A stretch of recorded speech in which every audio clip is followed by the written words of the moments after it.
cool. Now this page.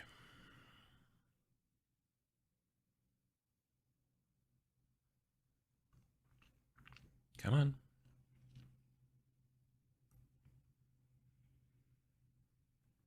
There we go. Okay. And good. All right. Things seem to be okay. Oh, I didn't mean to do that. There we go. And there we go. How are you folks doing today? I hope you're doing well. Let me see here. Good morning from Muggy, Washington, D.C. I'll be there on Wednesday for the Nova Open. Morning from Milwaukee. The question is, where will Adam be filming from today since he's in Vince's area yesterday? No, I wasn't in Vince's area yesterday. I was in Miniac and Ninjon's area yesterday, which was Minneapolis, St. Paul. And then it's like if you watched the live stream that we did yesterday, maybe an hour, maybe a little bit less than that. After that got done, I got in the car and drove for 4 hours back home. So I'm back home. But there you go. Morning from Limerick, Ireland. Prepping for the new D&D campaign. Nice. VJ Morph, how you doing? Feisty Crabman, howdy. Bought my copy of Station Zero in the car on the way back from the holiday. Home, so downloading. Really excited for this one. Well, I'm glad you didn't download it in the car, like onto your. Well, you could download it on your phone, I suppose. But I'm glad you're excited. Let's see here. Good afternoon from the south of France. Starting to read Space Station Zero PDF, and I already have some miniatures for a crew on hand. Nice, nice. Like that's again, kind of the big point is that we want to make it miniatures agnostic. We've had plenty of people already who were like, "But why didn't you guys make miniatures for this?" Or "When are you going to make miniatures for this?" But yeah, I'll talk a little bit more about that. Good afternoon from Italy. Yet another tropical day in which bushes and paints are forbidden unless you want to dilute acrylics with sweat. Maybe brushes, maybe there. Anyway, but yes, could be bushes. Good afternoon from Hungary. How you doing? Cleveland, Ohio. Let's see here. Morning from Florida. Hello from Kansas. Hello from Italy. Hello from Winneconne. Can't wait to check out new game. Nice. DJ Todd P. Harris. Good morning, fellow minions from Columbus, Ohio. That's where Vince is headed back to today on an airplane. Really excited about the new game. Read the PDF while waiting for my hard copy. Working on Hexbane Hunters this morning. Those guys are cool. Yeah, I want to work on those guys too. I have them somewhere. Hello from Germany. How are you doing? Good morning from Space Station Tampa. Nice. Morning from Corpus Christi, Texas, where strange stuff is happening. Water from the sky? It's weird. I know. I had to drive through a lot of it on the way home last night. Good morning from the UK, New Jersey, sunny Quebec. Base coating some Space Wolves. Nice. Australia. Hey, Emily, how you doing? Good morning, Adam. I'm excited to see you at Nova. Missed your face. I missed yours as well. Yes, it'll be very good to see you since we didn't get to see you at Gen Con. Which meant that, like, literally at Gen Con, I think I drank 0 beers because there was no reason to. Hey, from the Netherlands, how you doing? Cool, crisp morning here in Montana. I wish it was crisp. It's damp. Picked up a copy before your announcement video. Had finished playing. Nice. I appreciate that. Thank you very much. Love the mechanics of Space Station Zero. Very excited to try a few games myself. What was the inspiration for D12 based? That's probably more of a Vince question, but I do know from hearing him answer that the D12s, we both just think D12s are cool. So there's that. But also the D12s just give you more kind of latitude in being able to, they're just more granular, you know what I mean? So you can kind of have a little bit more choice when saying, well, this skill requires this, whereas this skill requires that. Like every increment on a 6-sider is only a 16%, difference, 16.6 something or other. Anyway, but with a 12-sider, it would be probably, I'm assuming 8 something. So you get more granularity as well. Hello from Scotland. Been on a tear all week getting scenery done to finish a Grimdark Future Firefight board. Nice. Yeah, I'm looking forward to playing that soon. I'm looking forward to doing a bunch of things now that the game is published for this year and everything. So yeah. Let me see here. Afternoon from Puckle in the UK. That's a fun word to say, Puckle. Painting Mantic Ratkin. Nice. Drive between Minneapolis and Oshkosh is okay. Dave and I did that after TMX before Paisley Park and our flight to Vancouver. It's not bad. No, it's fine. It's about from. I don't like to drive, so it's nearly any drive is like not my jam. But it's way better than it used to be, from what I understand. Like the drive between where I live to Minneapolis used to take like 5+ hours, and it was through a lot of little small towns and stuff like that. But they tweaked a bunch of highways back, I don't know, 15 years ago or something like that, and it's got way better. Good morning from Dublin, Ireland. Determined to finish all my unpainted models before buying more. Hope you are well. I'm doing okay. I'm very tired. I am very tired. Thursday night I got about maybe 4 hours of sleep. And then on Friday night, I maybe got 5 hours of sleep, but it was in somebody else's house because I was staying at Ninjon's house along with Miniac and Vince. And it's always hard to sleep at somebody else's house. There's different noises and whatnot and all that kind of stuff and everything. And then last night I got home probably about 11:15, almost 11:30, and slept for about 7 hours, which was good. Although Maggie started singing the song of her people at about 5 for reasons. I'm not sure why, but otherwise. So I'm really looking forward to Thursday morning when I'm in the hotel in DC. I am going to sleep until I don't, as that's the plan currently. So that's going to be great. Because on Wednesday, when I'm flying to DC, my flight's at 6:30 in the morning, so it's going to be a whole thing. Just bought Space Station Zero. Looking forward to this, mate. Well, absolutely, Dingo. I appreciate that. It's been getting a lot of people really like it. Sonic Sledgehammer, if you've ever watched Sonic Sledgehammer on YouTube or follow him on Twitter, he posted a thing on Saturday morning.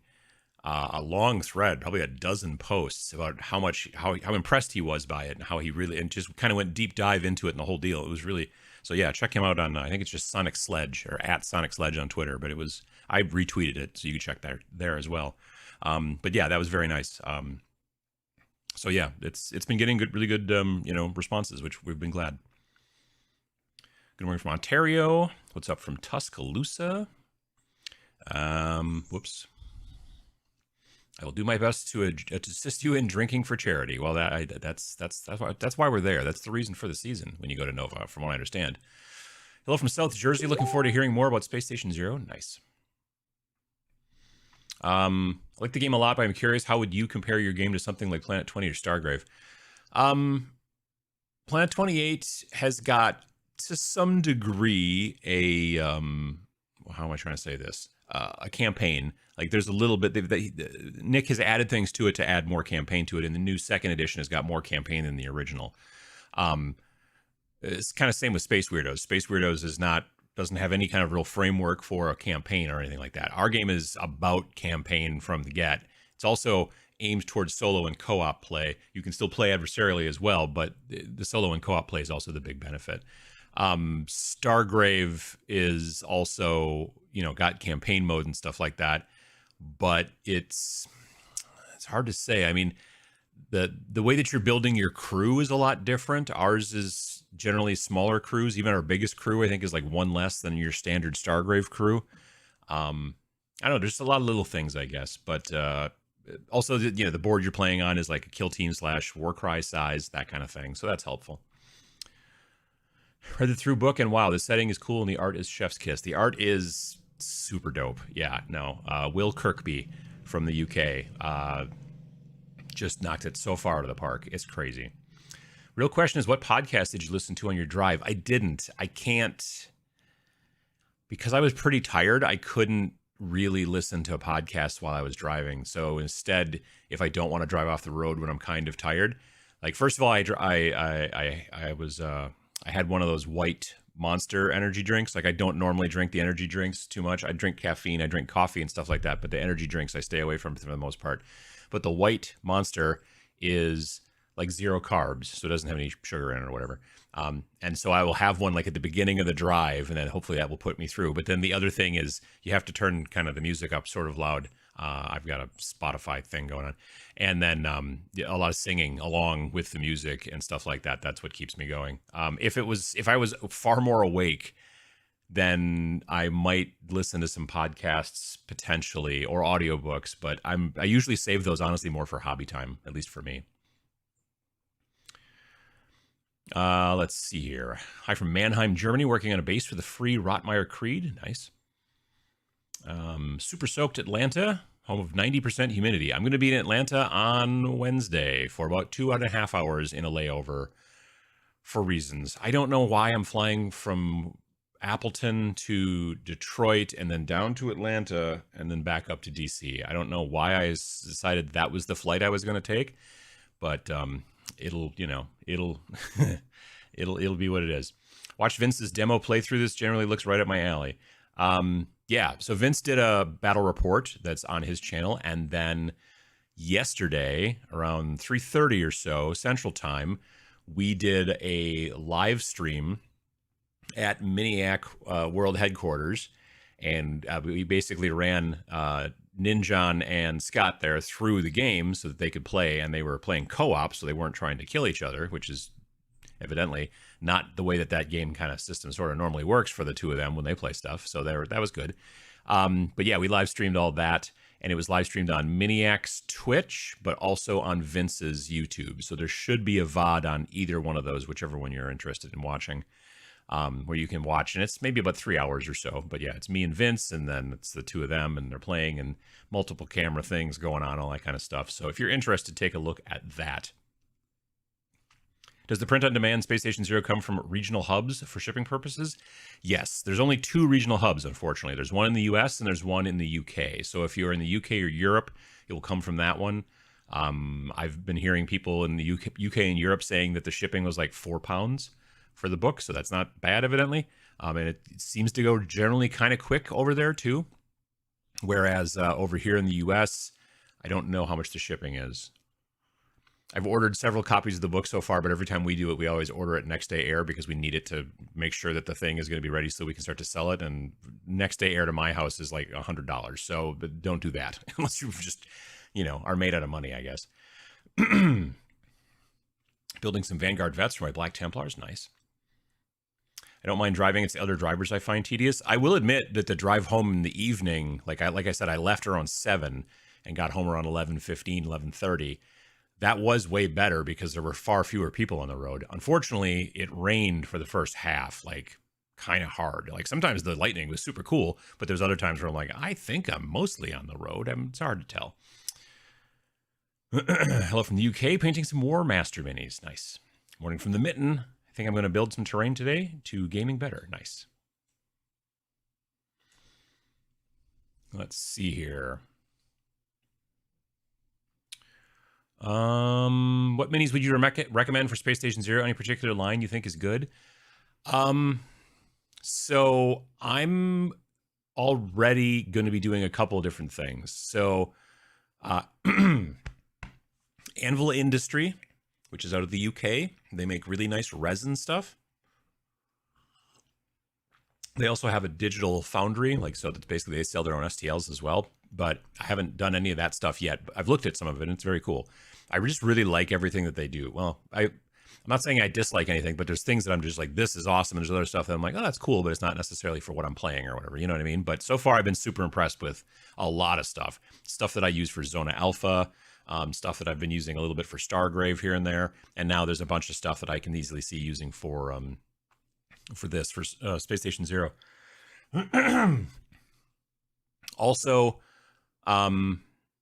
Monster Fight Club is a company, and they make a bunch of different things. They made a game for, well, they're working on, I don't know if it's released yet, but they've got a Borderlands skirmish game, Borderlands the video game. Some of those miniatures might work really well for to try to get closer to the artwork that Will did in the book. I could see doing that. Maybe some head swaps, give them some cool alien heads or whatever. But then also some of the more tactical guys in their other game, which is called Cyberpunk Red. It's like a cyberpunk skirmish game. Cyberpunk Red is the original RPG it's the most recent version of the RPG, but this is a skirmish game based off that license. So I think it's called Cyberpunk Red Skirmish Game or something like that, but it's on Monster Fight Club. And they have a bunch of models too that I think would work pretty well too. Again, maybe with some head swaps, but not necessarily. Depends on whether you want your people to be humans or not. You know what I mean? Or if you want to be bugs and swap their heads and maybe give them some fins or something. I don't know. There we go. So anyway, yeah. those are a couple of options. But honestly, if you've either got a 3D printer or access to a friend with a 3D printer, just start going through My Mini Factory because you're going to find some cool stuff there too. Let's see here. Good morning from the Panhandle of Florida. I've already read the PDF and can't wait for my hard copy. Painting old Sector Mechanicus terrain, finally in preparation for Space Station Zero. Nice. Yeah. We were talking a little bit too over the weekend. Like I like the Tinker Turf like walls. They work really well. I used them actually in some of the videography and the photography. Well, mostly the videography. Anyway, I used them a little bit in some of the videos that we put out on Friday. But also the new terrain coming for Kill Team would probably work pretty well too. That was almost kind of serendipitous that that stuff is coming out right at the same time when our stuff is coming out. So yeah, some of those neat like plastic walls and stuff like that they've been showing off should work pretty nicely as well.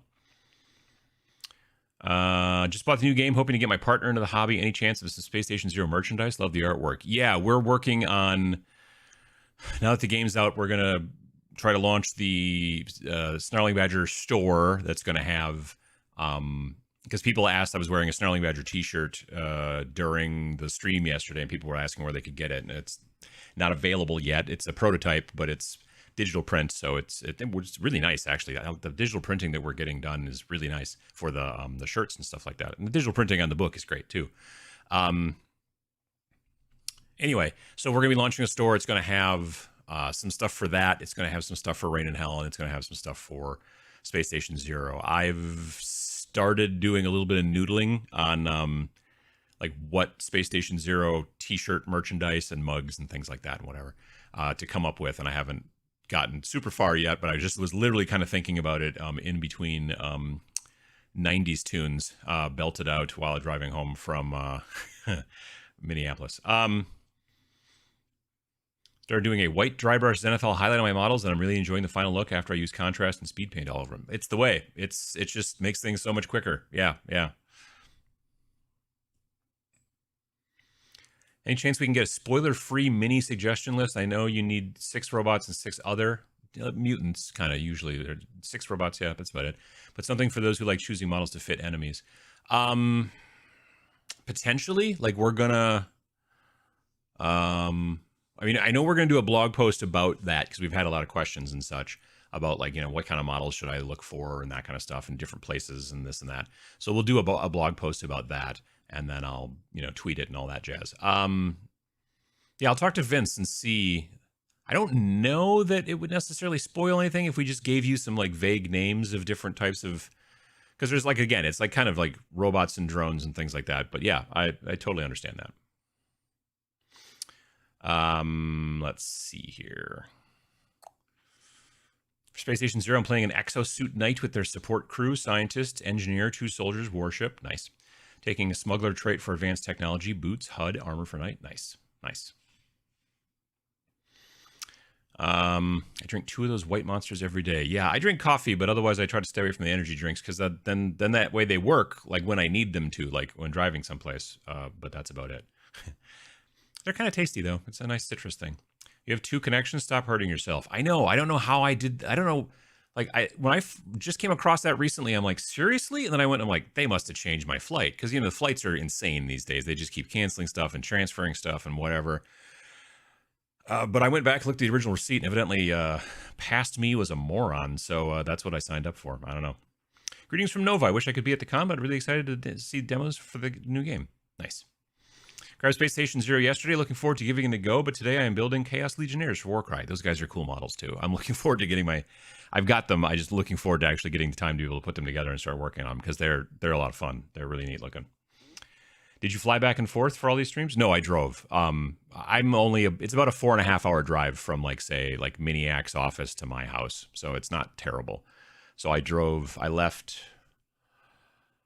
when the heck did I leave on Friday? Oh, shortly after the stream. So I streamed until 1, and I think by 2 o'clock I was on the road, and then I got there around 6:30, and then we hung out for a while and did some stuff, and then we went and got something to eat. Well, we went to John's house. So John lives about an hour away from Miniac's office, and so we went out there, and then we went to a barbecue place, which was lovely. I think Miniac might have shared a picture of us sitting there. And then after that, we came back to John's, and then there was just kind of a big paint jam that went on for quite a while. I was not painting because I was very, very tired, and I was just playing video games on my Steam Deck for a while, and we were all just talking and watching videos and stuff like that. And then went to bed like around 2, and then got up at like 7-ish, and then headed back to Minneapolis and had some lunch. And then they interviewed me on the podcast for Trapped Under Plastic. From what I understand, so they interviewed Vince the day before. So I think the next episode of Trapped Under Plastic is going to have Vince's interview. It'll start out with those two, then it'll be an interview with Vince, and then it'll end with just those two again. So they're going to do they call that a donut very frequently. And then Vince would be the filling in this situation. Or the whole, I guess. Anyway, I hadn't thought about it. Anyway, but nonetheless. And then the next episode of Trapped Under Plastic after that will have me. So that'll be, and we talked about like design stuff and, like art direction and the YouTube channel and all that kind of jazz. So, but yeah. And then let's see what happened on. Yeah, and then like I said, we did the live stream, and then after the live stream, I got in the car and then drove back to Wisconsin. Let's see here. Mantic's terrain crate sci-fi would work for terrain. Yeah, actually, if you look at the video, there are some pieces of Mantic's terrain crate sci-fi stuff in the video, like the like what is Space Station Zero video that I did. There's some of that stuff in a couple of shots there. Watch the live stream. Awesome. I'm super stoked for the game release. Nice. Well, the game's released. It's out. Came out on Friday, actually. So, yeah. I mean, you may know that. I may have just misread that, but yes.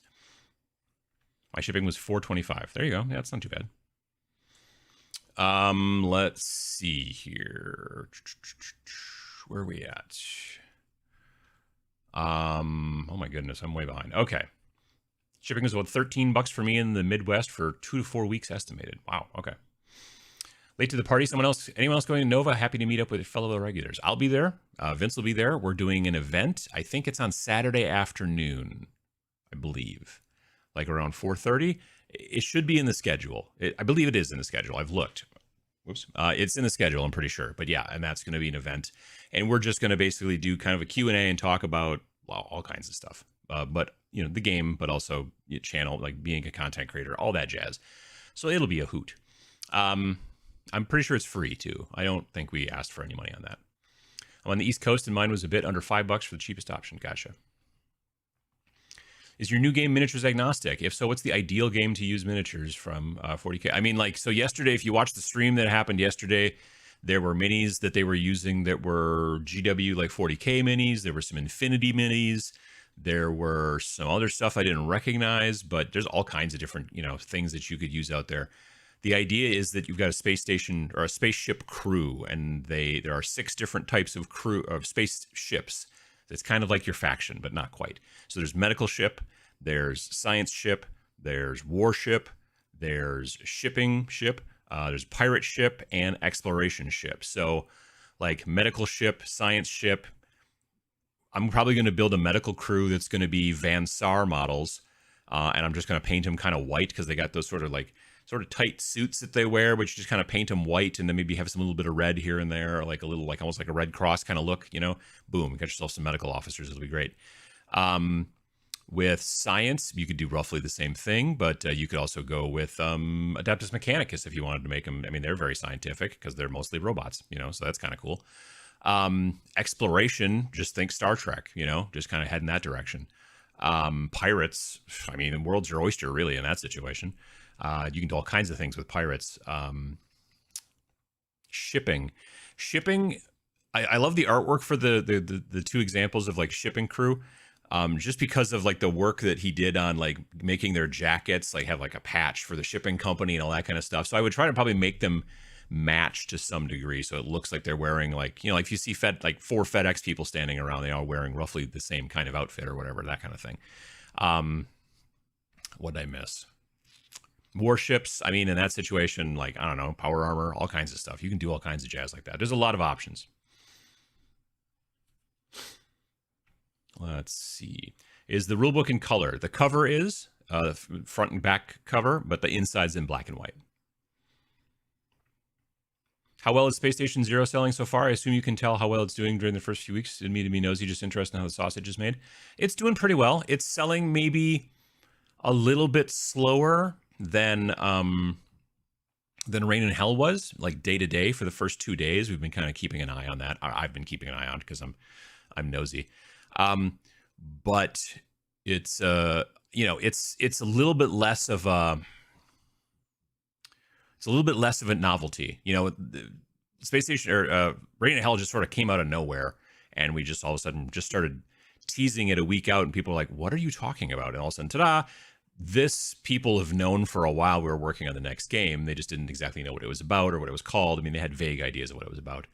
And it's a different time of year as well. So I have a suspicion that it'll kind of, and to be perfectly honest, it's not like we're like, well, every game has to beat the last game, because otherwise, what are we even doing? Yeah, I'm not a big proponent of line always goes up. So, I mean, we're pretty happy with it though. People are enjoying it. That's really the most important part. And it's selling, like it's just a little bit behind the last game, but it's also slightly more expensive. It's like $3 more. So that's potentially the case as well. It's twice as thick, basically, but yeah. Let's see here. It's PDF life for me. Shipping to Paraguay takes forever. Yeah, no, I totally understand that. I do wish that Wargame Vault, so they work with a company called Lightning Source. That's who does the 3D printing. That's who does the print on demand. Lightning Source, I do wish had more facilities. They have, like I said, they got one in the US, which I think is in Pennsylvania, but I may be wrong. And then there's one in the UK.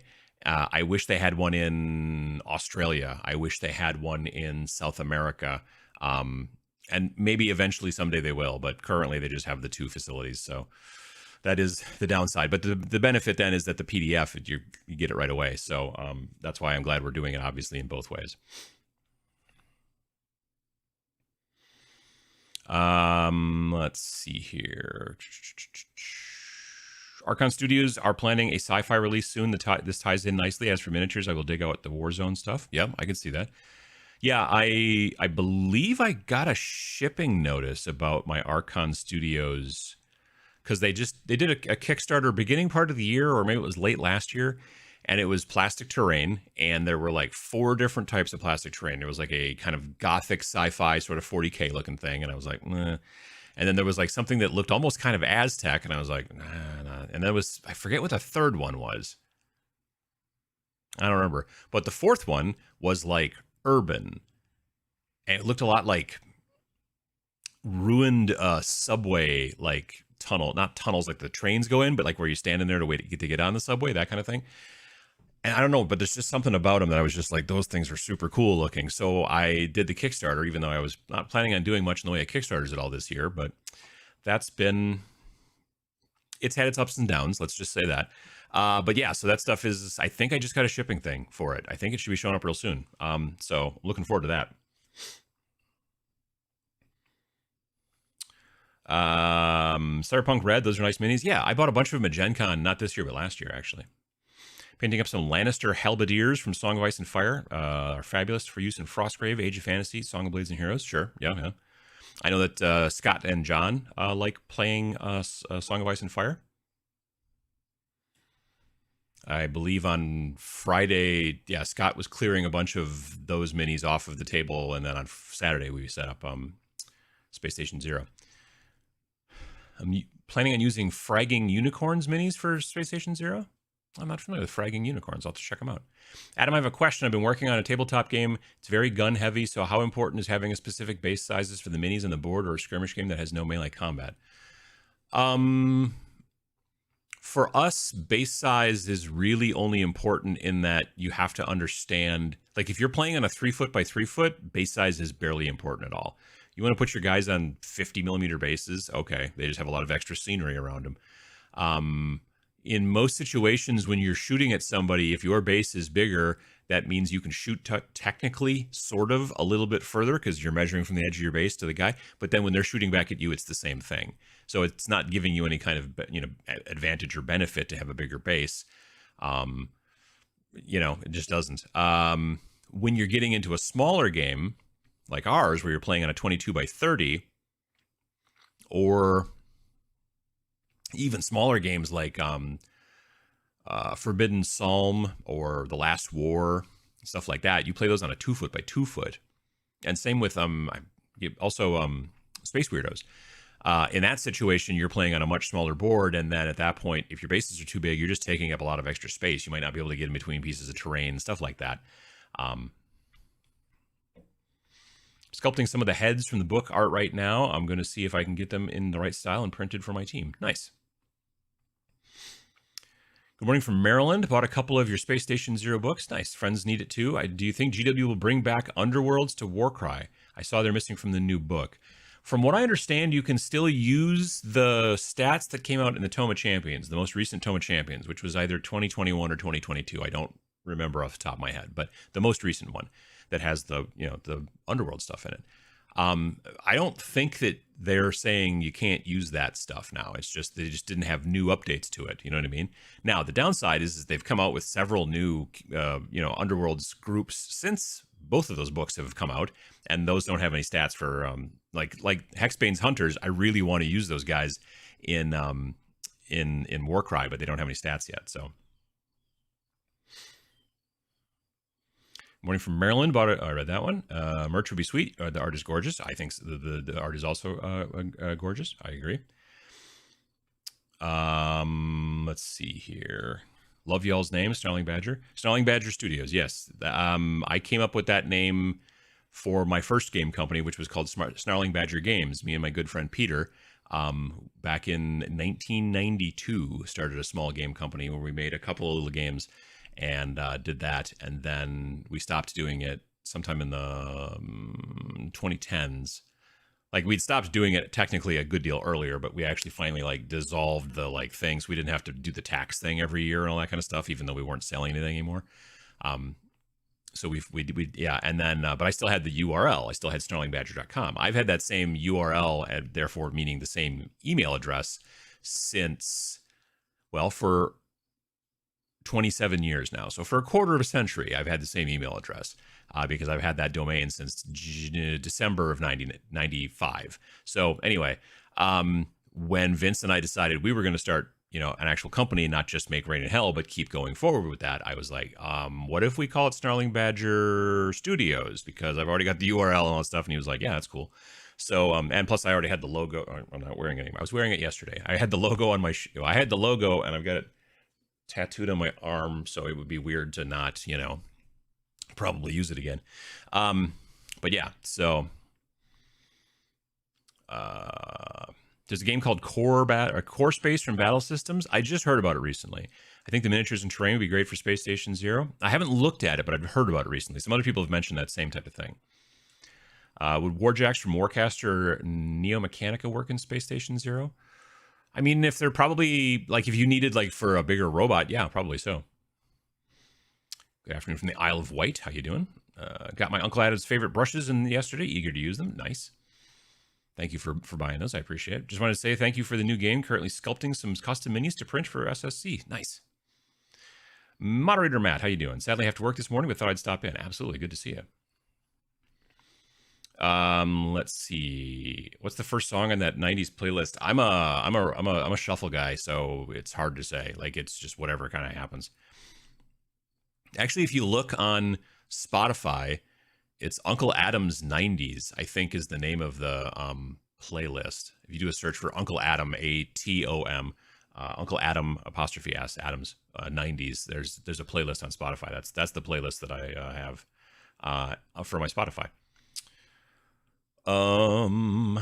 Let's see here.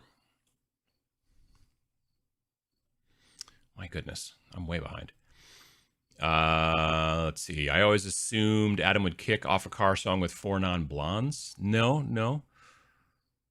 I have 2 different moods these days. It's either the 90s stuff or else it's more like the Sword, Red Fang, Graveyard, stuff like that I'll listen to, and then just let Spotify start picking things based off of that after that. You didn't get chicken tendies. We did not. No, we went to a barbecue place instead. But we did not have chicken tendies. I know it was weird. I mean, was I even really technically there? Yes, I was. Um, Maybe a nice excuse to make some spaceship interior terrain. Oh, sure, you can 3D print stuff. There's lots of stuff out there you can make a scratch build. Absolutely. Shipping was $4 for me internationally in Japan, which kind of shocked. Amazon alone in the US like $20. See, if it's, I think that like Japan and a lot of places like that, if you're ordering it, I think they're printing it not in the US but in the UK and then shipping it. And for whatever reason, something has happened in both Canada and the United States recently, and just shipping has become ridiculously expensive, just stupidly so. So I don't know. Let me see here. Unit 9 for Cyberpunk STL is very Ghost in the Shell. Sure, I can see that. Cardboard terrain for Infinity ought to work well too. Yeah, I can see that.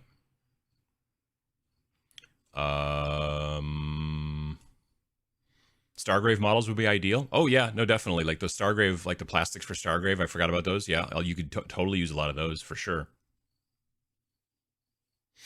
Hello from Tokyo. How you doing? Space Station Zero looks very fun. I hope to get it. Well, that's cool. Is the PDF full color? No, it is not. It's also black and white. Partially for printing, for people who are going to print it. Partially also because, like, to get the artists to do all the artwork in color would have cost a ton more. And then also I would have had to lay it out in color. But then I'd have to go back and lay it out again in black and white. Someone was like, well, you could just flip a switch and make it output as black and white or whatever, and it'd be fine. I'm like, no, because then you have to, there's a bunch of weird printing stuff that you have to do to all the imagery to make it work well with the digital printing thing. And so it's literally trying to make it so I don't have to lay things out twice. I mean, it wouldn't have to be a completely like redo, start over layout, but I would have to go through and then touch nearly everything on every page to tweak things to make them work. And it's a whole thing. So there's nothing wrong with black and white. There really isn't. Love the cover, by the way. Cheer to the artist. I agree. He's spectacular. Will Kirkby. You should definitely follow him on Twitter. If you just type in Will Kirkby, I'm pretty sure you'll find him. Kirkby. It's right on the cover, as a matter of fact. There's a spot. I don't have the book within arm's reach because I'm a moron. But there's a spot where, like, on the fish guy. Can you see it here on the title card? Yes, a little bit. Down towards the bottom next to the Y in Sunday, there's like a little green readout, and it says KIRK. BY, and that's his last name, Kirkby. And there's a little bit further down, you can't see it here on the title card. There's another thing on his sleeve, and it says WILL on it. So yeah, the name is technically right there, but it's also inside the book and whatnot. I think in the book also, it's I think I've got his Twitter handle as well. So you should definitely follow him. I would love to hear about the process of producing an indie game. Well, if you're at Nova, we could totally tell you. The Nova Open coming up starting on Thursday. On Saturday, Vince and I are going to have a Q&A kind of talk about indie game design that we're doing, our games, the channel, answering any questions. I mean, within reason. I don't know. But yeah, we've been kicking around the idea of doing some sort of something about that, like doing something. I feel those Van Star models would be useful with the different heads as full carapace, armor troopers, meaning to get a box for kit bashing. Van Star models are awesome for kit bashing. Yeah, I've used them in tons of different stuff. Game looks cool, Uncle Adam. Do you build crews to points total? Is there optional war gear? Watching on my lunch break. So you don't build to a points total. Basically, the way you build a crew is you choose whether you want to have a commander and 4 models, a commander and 6 models, or a commander and 8 models. I can't do math. So if you have only 4 models, they are more skilled. Their stats are higher. It's more like they're more robust, maybe more beefy, or more just better at, they're like, veterans. Whereas if you have 8 models in your crew plus the commander, they're like a little bit more rookie, maybe a little bit, less robust, whatever.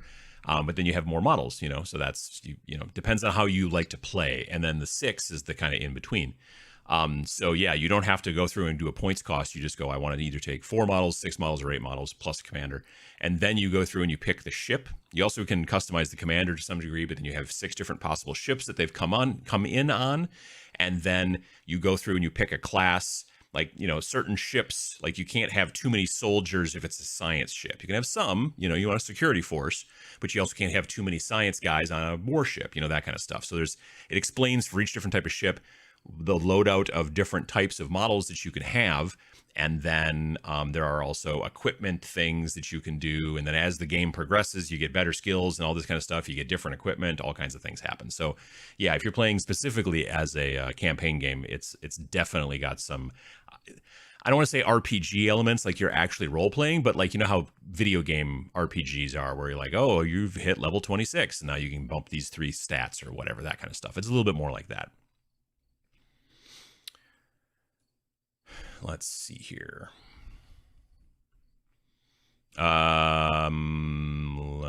Shipping to Canada was about $9. Spending most of the weekend scouring my mini factory for STLs. Nice. Blacksite Studios has been making a ton of sci-fi miniatures. Oh yeah, they'd be great too. Yeah. That'd be a good idea as well. I think that it's going to be a situation where we might go on a Twitter and be like, hey, tell us what you think, you know, would be good miniatures. And then we'll do the blog post based off of that. Because otherwise we're going to forget stuff. Yeah, I own some Blacksite Studios stuff. I bought it at Adepticon. And some of that stuff would work real well for this game. Do you think 28mm ships of Second Dynasty would work well for sets for the game that's too small? I don't think I'm familiar with that, so I don't know. That's a good question. I was going to wait a bit before ordering the print version in case there were any fixes, but too excited to wait. I know you guys put extra effort into proofreading this release. We did, and we haven't come across anything big yet. So if something terrible, if all of a sudden it turns out, and so far we haven't come across anybody who said, hey, this is missing. Like there have been a couple of people who emailed and said, I think that this is a typo. And there's been some people who've been like, I think this is wrong. And it turns out it's right. And then Vince goes on and explains to them why, oh, no, it's supposed to be like that or whatever. But we've been pretty good with this one. But I appreciate the concern. Yeah. So if something is really bad, we're not going to do a reprint. We'll just put out an errata like every other company in the world does. We learned our lesson last time. If you don't know, last time there's a scenario called the Beast, and we forgot to put the Beast's stats in, which was obviously a huge problem. You kind of need those. And so we were like, oh, okay, well, we can just upload a new copy of the PDF. We can upload a new copy of the digital PDF. But we can also upload a new copy of the print, and then it has to go through this process in the back end and all this stuff, and then it'll switch over, and then people can start buying the new one. Well, we asked when we upload this thing. Sorry, I got something in my eye. When we upload it, is it going to screw up the current version? And they were like, no. And that wasn't true. As soon as we uploaded, so the game went live like on the May 28th last year. Like on June 1st or 2nd, we uploaded a new copy of the print version, and then you couldn't buy a print version for 2 weeks until it went through the whole process, which was not dope. Yeah, we won't be doing that again. Instead, we'll just produce an errata FAQ. I mean, we're already working on FAQ. There have been some questions that have come up, and Vince has been tracking that. So, yeah. But unless there's something horrible, we're not going to make a reprint. We're just going to, again, we would put out we also put out a PDF for people who bought the previous version of Rain and Hell and got the print version where it didn't have the Beast thing. We just printed out, we just made a PDF and said, here's the Beast. And then you could just get that entire scenario. So you could just slip it in your book or whatever, or write it in there if you really wanted to. See, if you got the one that doesn't have the Beast stats in it, that's a collector's item. So you got that going for you, which is nice. Papsicles? Oh, yeah, 3D. Yeah. I know that's a STL producer.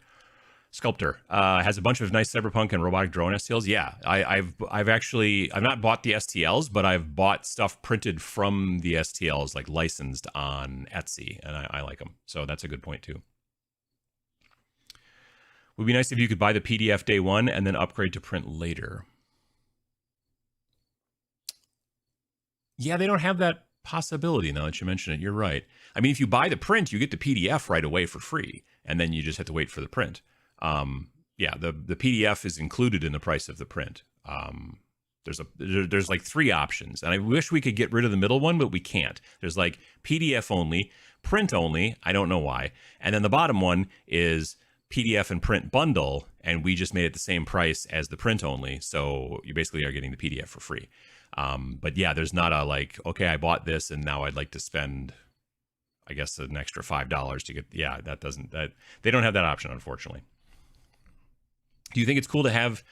Do you think it's a cool idea to have a companion app dedicated to Warcry to manage campaign progress and fighters during battles like D&D Beyond? Yes. I think it would be great if GW would do more digital stuff like companion apps, like a decent army builder, that kind of stuff. That'd be great. I think base size would be important when you play with a lot of terrain. Sure, yeah, absolutely. You have a favorite ship to play as? For some reason, I'm very enamored of shipping.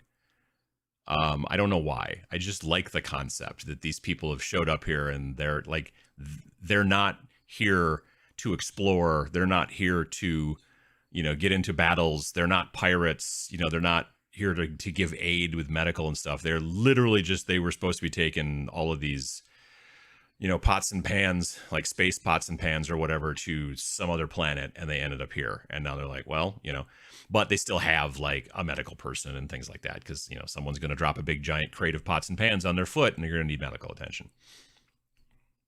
Plus just the modeling of it, I think, is interesting. I can remember people in my old game group purposely putting their models on smaller bases for the perceived edge you gave them, made their models extra tippy. Yeah, that's true too. It doesn't give you an edge at all. It just makes your things fall over more. Hey, Zambies, how you doing? Hey, Kelly, how you doing? Portal to hell at the center of the ship. Boom, rain and hell crossover. Whoa, I hadn't even thought of that. Whoops. Everything moved. Let's see here. Looking forward to trying out the new game. I may have a use for my Fallout T-51 Power Army minis. Yeah, I could see that, for sure. First time I've seen the Snarling Badger tattoo on stream. Oh, I've had it for quite a while. Morning from Newfoundland. Bought the physical copy on Friday, painting up my crew for random sci-fi minis I've been looking to field for a while. What's your favorite crew type edge? So like I said, like shipping, I think. Favorite edge? I don't like the nanobots, nanomachines, whatever the nano one is kind of cool. It doesn't exactly fit with the shipping people. The shipping people feel like space truckers, right? And the nano stuff doesn't feel like you would need space truckers as much, but I kind of like the combination for some weird reason. What was he running? Miniac was running Harmonious Culture, which has got some definite benefits when you keep your people together. That's helpful. So yeah. Excited to play the new game with my 7-year-old. I'm looking at either Maelstrom's Edge minis. Oh yeah, that'd be another good one too. Or Space Dinos from Reaper. Nice. Are you still thinking about some Turnip 28? I am, but Max from Turnip 28 recently announced kind of an offshoot of Turnip 28, which is called Swill. And it is basically going to be kind of his take at a skirmish game, but instead of just being like, oh, I've got 5 turnip dudes versus 5 turnip dudes and they're going to have a fight, it's kind of easing a little bit more into Gorka Morka territory, according to him, where basically you're going to have a weird Turnip 28 tank, and then you're going to have some people, maybe, I think, too. So it's yeah, I'm really interested in that. I think that's going to be really cool. Please encourage Vince to do a hobby cheating on basing space station bases. Oh, that's a good idea. Congrats on the game. Great seeing you at Gen Con in the MEA. Yeah, absolutely. It was a lot of fun. I always have a good time at Gen Con. Just favorited the playlist. Some PJ and Pumpkins in there. Good choices. Nice. No chicky tendies equals no real visit. I mean, you're maybe not wrong. I don't know. I want to buy a brush for a friend for their birthday money. Isn't that important? Can you recommend one and a size brush? I mean, that's kind of a personal thing on what you like to paint with. I generally go between size 2s and sometimes size 00s. Every once in a great while, I go up to like as thick as a 4. I like synthetic brushes. Your friend might like natural hair brushes. I'd tell you to take a look at Monument Hobbies. I actually have a brush set through Monument Hobbies that's 3 synthetic brushes, a 00, a 2, and a 4. Strangely enough, they're called Uncle Adam's favorite brushes. But like I said, your friend might like natural hair brushes, but they sell natural hair brushes over there too. A lot of friends of mine and I are using the Monument stuff, and we like it a lot. They're, again, like I said, my favorite brushes. Love the sword. Do you like Uncle Acid and the Deadbeats? I've not heard of them. Space Station Zero didn't find it on Board Game Geek yet. I mean, it's only been out for 2 days, I guess. So yeah, but it'll show up eventually, or I'm assuming. Starting a 40K slow grow league at my local store. Any tips to help encourage signups and ideas for mid-league engagement? No. I've never done, well, no, I've never done a slow grow league like that. Getting people engaged in stores these days is kind of hard. I mean, there are stores that are doing it, certainly, but it's hard, especially because it's post-pandemic, but not exactly as post as we might like. And I think there's some people that are, especially, I was actually having a conversation with a guy yesterday we went to a game store in the Minneapolis area, or technically I guess St. Paul, whatever. It's called The Source. It's this massive game store. And me and Vince and John went there, and we were talking to one of the guys who I think is the manager, and his name is Dan. He's a very nice guy. I've talked to him before at Adepticon or Gen Con. Adepticon, I'm pretty sure. And Dan was, we were just talking about like how there's a lot of 40K folks specifically because they're one of the biggest in miniatures as far as that kind of group. But I'm sure there's also Age of Sigmar and things like that too, who are just like, at least especially like in Wisconsin, they're like, you know why I want to play at home? Because I can drink a beer here. You know what I mean? Like I'm playing at home in my basement with some friends, and it's not at the game store. I'm using terrain I like. I can have a cocktail or whatever, something like that. Obviously that's more for adults and such, but yeah, I mean, that's not anything new necessarily, but I think that maybe post-pandemic it's been a little bit more difficult. So yeah, unfortunately, I don't have any good answers to that one.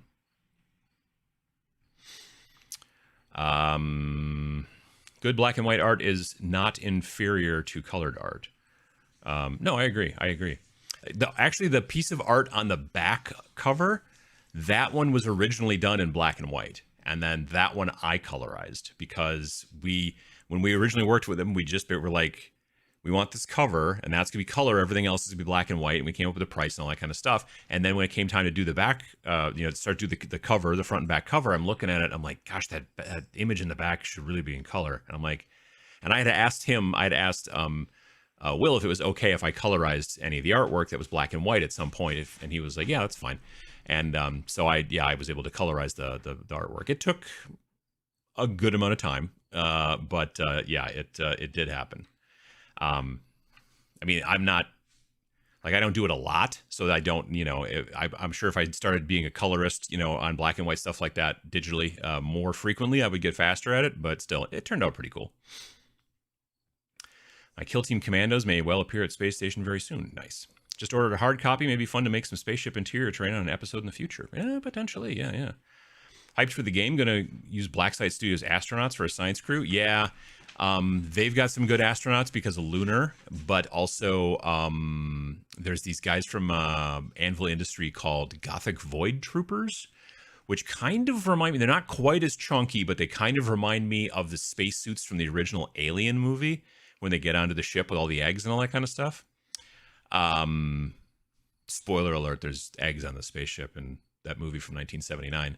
But anyway, yeah, the Gothic Void Troopers have that kind of, it's kind of like the spacesuits in Lunar, except that they're more armored. You know what I mean? And it's kind of cool.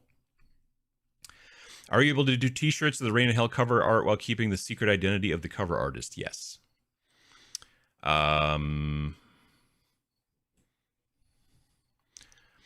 Plus, the contrast doesn't always look right when you just print color. Yeah, that's true. Yeah, that's a big thing, too, is if you just take a color thing and just turn it to black and white, then the contrast of it, I thought you were talking about contrast paint at first. But yeah, exactly.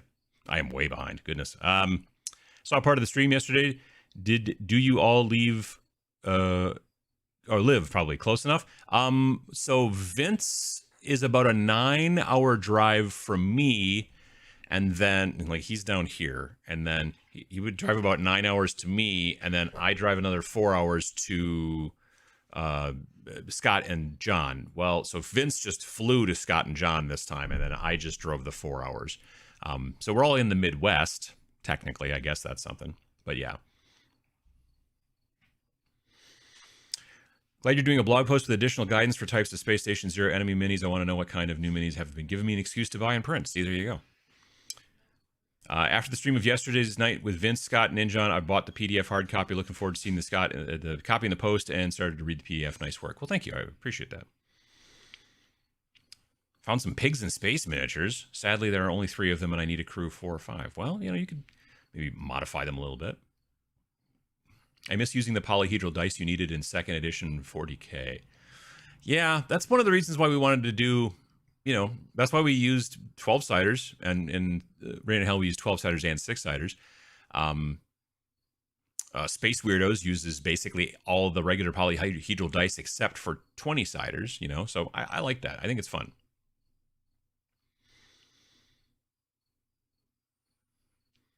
Let's see here.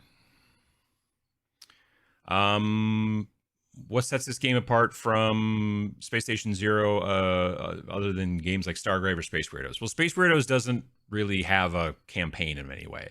Space Weirdos is a 16-page zine that includes the cover, which is cool. But it's a very lightweight, like, let's you and me fight kind of game, and there's like 2 or maybe 3 scenarios in it, and there's like no campaign play and stuff like that. It's still a fun, great little game, and it's $5. So, makes this fun little zine if you print it out and all that stuff. But it is like, our game is 120 pages and has 24 different scenarios basically, and allows you to play solo and co-op as well. Whereas, that's Space Weirdos is designed to be basically played against each other.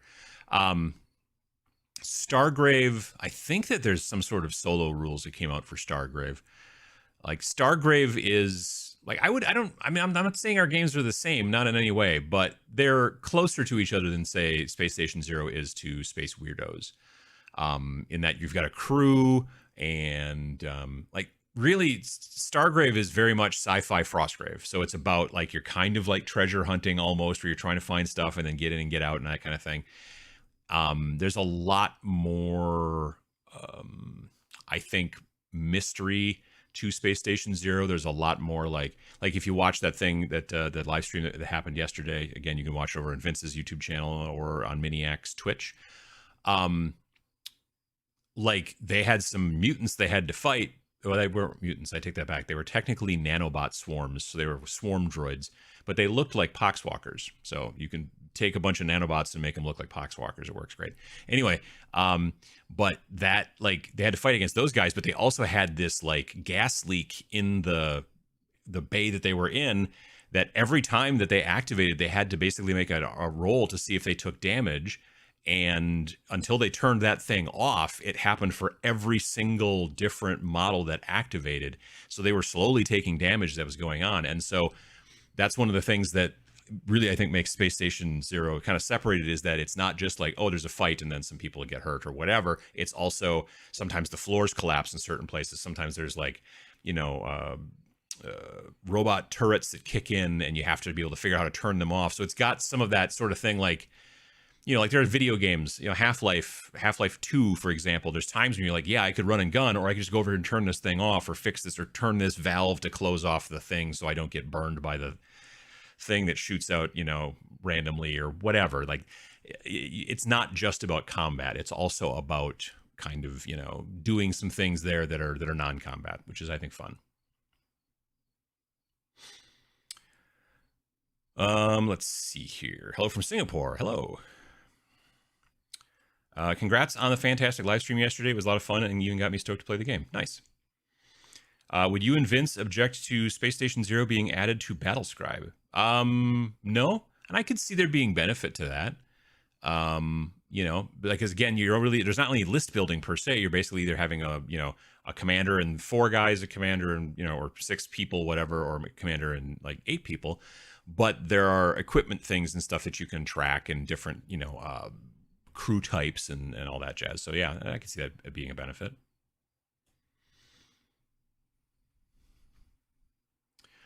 Let me see here. Oh my goodness, I'm so far behind.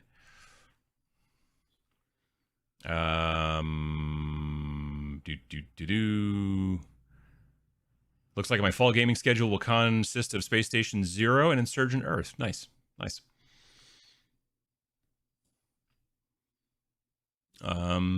Space truckers, indeed. My first crew is a shipping crew with nanotech edge. Well, there you go. So we're on the same page. Only thing I have seen is the pirate's not able to take advanced tech, but commander can. Not a problem per se, but easy to miss. Sure. Crew from Alien was just a shipping company, so totally legit. Yeah, basically. That's a good point. Shipping sounds like The Expanse. Sure. What did I miss? Has Uncle Adam formally apologized for the lack of robotic squirrels? I haven't, and I shan't. How you doing, noob? Hope you're doing well. Looking forward to using all my core space stuff with your new game. The size of the cruise and the terrain works great for the interior space station scenarios. Nice. Rain in Hell plus Space Station 0 equals Dead Space. I never played Dead Space, but I'm aware of it. I don't know a ton about it, but I have flashbacks of those Gorka Morka bases. For some reason, they still hold a special place in my heart. Nice. Story Space Station 0 reminds me of Pushing Ice by Alastair Reynolds. That is really cool. I think I listened to that. That's the one where they're like mining on asteroids and stuff. Or not asteroids. Yeah, like asteroids, like ice or comets. Something like that. I swear I remember listening to Pushing Ice.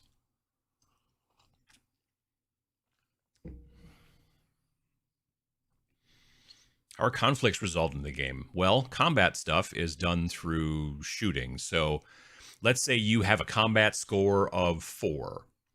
And you have a weapon that gives you +2 to combat. That basically gives you an effective combat of 6.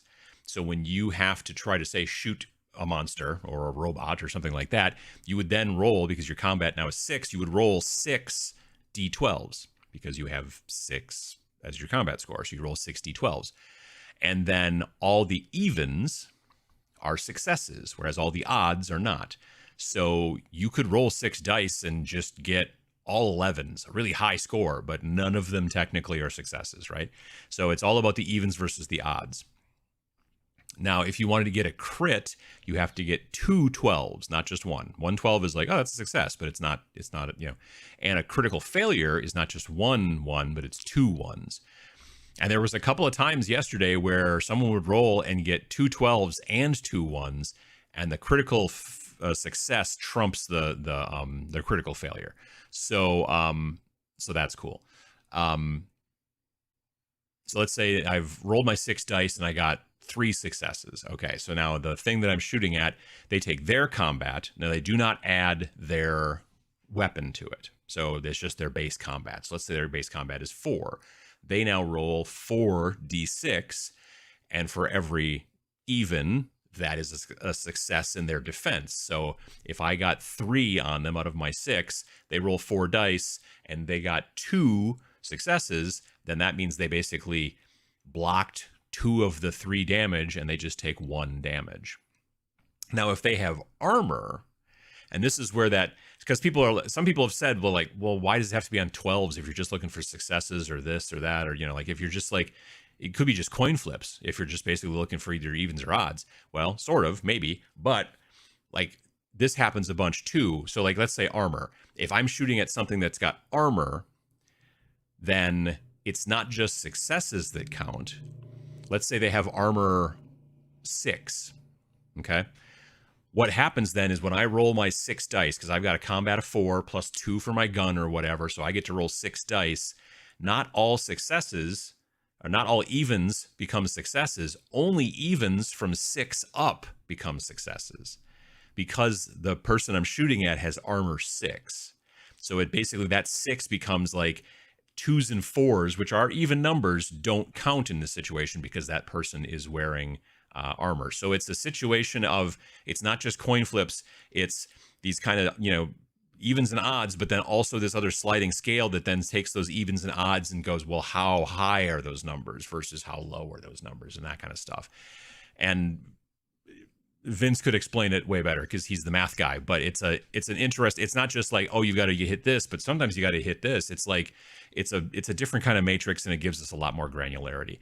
And it's also not just for combat. There's also things you have to do where you have to take your intelligence score and, get X amount of successes so that you can do this thing, turn off this valve or whatever. But there's some things that are so difficult. It's an intelligence score test, but also with a number as if that valve had armor on it. So maybe it's a 4+, so 2s don't count, or maybe it's a 6, so 2s and 4s don't count, that kind of stuff. So The video that I made about like how a very quick kind of combat thing works and how like the initiative works was very kind of like low level, just to kind of get it out there. People understand, oh, you're not just trying to roll sixes and roll high, you're trying to roll evens, and even a 2 counts, except sometimes maybe a 2 or a 4 maybe doesn't, or maybe just the 2 doesn't, because you can get armor 4, you can get armor 6. I don't know if there's armor 8 or not. Anyway, but yeah, that kind of stuff. It's interesting.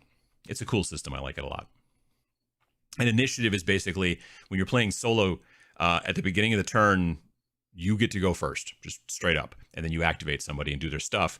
And then you now get to roll to see if you can do another person. So you have to roll 6 up on a d12. And then maybe you get to activate another person. And then if you want to activate another person, now you got to roll 10 up on a d12. And if you actually do that and get to do activate again, then it's 12 up. But anytime that you miss, then your opponent gets to go, which in a solo game, of course, would be like the AI. And there's rules in the game that tell you, well, if there's a monster or a robot or whatever, if there's an enemy like closest to somebody, then they're going to do this. And it's got like a kind of a series of rules. If this doesn't happen, then do this. And if this doesn't happen, then do that and whatever. And that's how you play the game in a nutshell. For spaceship terrain, floor, and basing, I'm thinking of going with cross-stitch mesh as grating with zip ties laid across for support beams, maybe chunks of bread clips for solid panels. I have had a really hard time gluing that cross-stitch mesh. Like, well, are you talking about like what they call granny grating or granny grids or whatever, where you put the big yarn through it and stuff like that? I bought some of that stuff at the craft store and I couldn't get any glue to stick to it at all. I even CA glue, nothing, didn't work. But I know people use it, so maybe they use epoxy. I don't know, but I haven't tried that. Recently got into historical, specifically Wars of the Roses area, trying to pick up game systems. I pick up the area. Makes sense.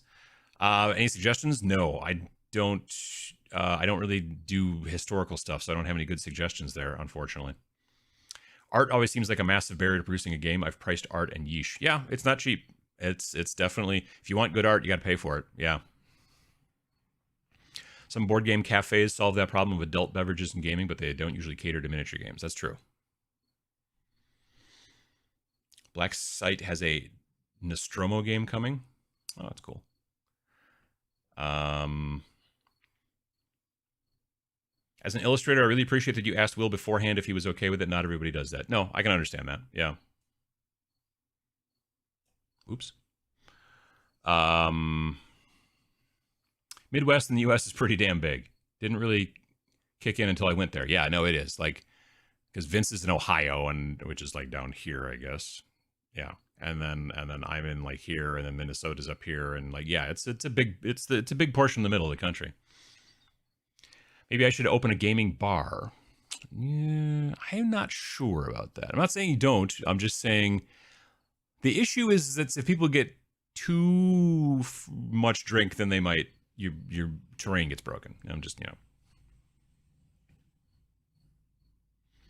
saw the launch video, immediately thought of battle systems sci-fi terrain. Is that the core space stuff, or you think is that this? Who's the? Because the Mantic makes those like modular like square walls. I've got a bunch of those things done for. They originally came out with Dead Zone. I like those things a lot too.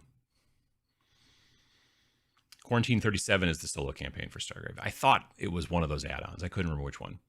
Still trying to work through Kraken's fantasy Kickstarter. Nice. Vesper project from Sean, or is it Scene? Let's say it's Sean. Corona has great robots, flying drones, terrain, and some ships that work great. Nice. Time for a space Chernobyl section on a dying ship with a blown warp engine. I mean, honestly, there's at least one mission, if not a couple, where basically if you don't disable this thing by turn X, then everybody dies. Like, it's kind of serious business. Yeah. The environmental hazards in Space Station Zero are really neat. I could see the same kind of mechanic being used in a fantasy dungeon crawl. Yeah, yeah.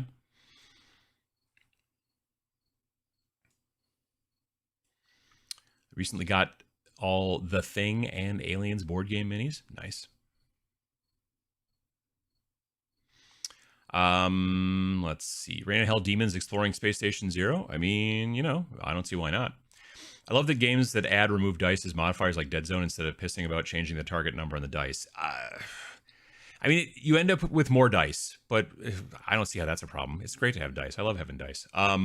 It does give you some definite benefits, though. Vince would be better to explain them specifically and mathematically. Um, in your opinion, is Space Station Zero playable with 3 to 4 players? My play group is never less than 3. Yeah, you can play co-op. We were talking about it yesterday. Vince is like, it basically goes off the rails a bit if you try to do more than 5, because you'll be trying to fit so many models onto a 22 by 30. So you may want to at that point go up to a 3 by 3. You know what I mean? But yeah, because you basically just scale up the number of bad guys you need, and some of the things you need, like the environmental effects and things you need to combat or fix or whatever. Those things also can get scaled up depending on how many crews you're running through when you're playing the co-op game. But co-op of 3 should be no problem. Yeah.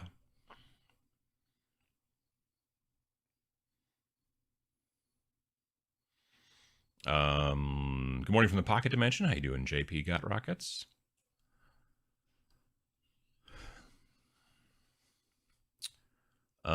Someone did an entire YouTube video about gluing granny grating. Is that what granny grating? That's right. Yeah.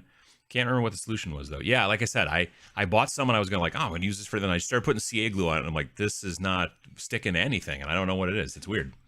I'm sure it's some reaction with the plastic or whatever.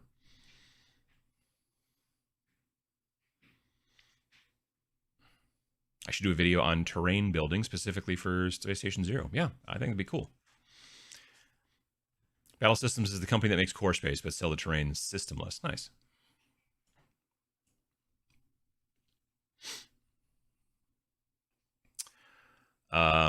Granny grating glues with good plastic glue or super glue if you rough it up a bit. Yeah, I suppose you'd have to probably sand it or something. Yeah, I could see that.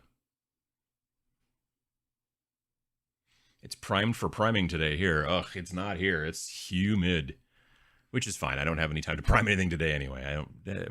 I don't have any terrain right now that needs priming. I've got plenty of prime terrain that needs more work than that, but I don't think I have anything right now that's built and not primed that I can think of. I would use CA and some baking soda trick to lock that stuff in place. I could see that. What's your favorite piece of art from the new book?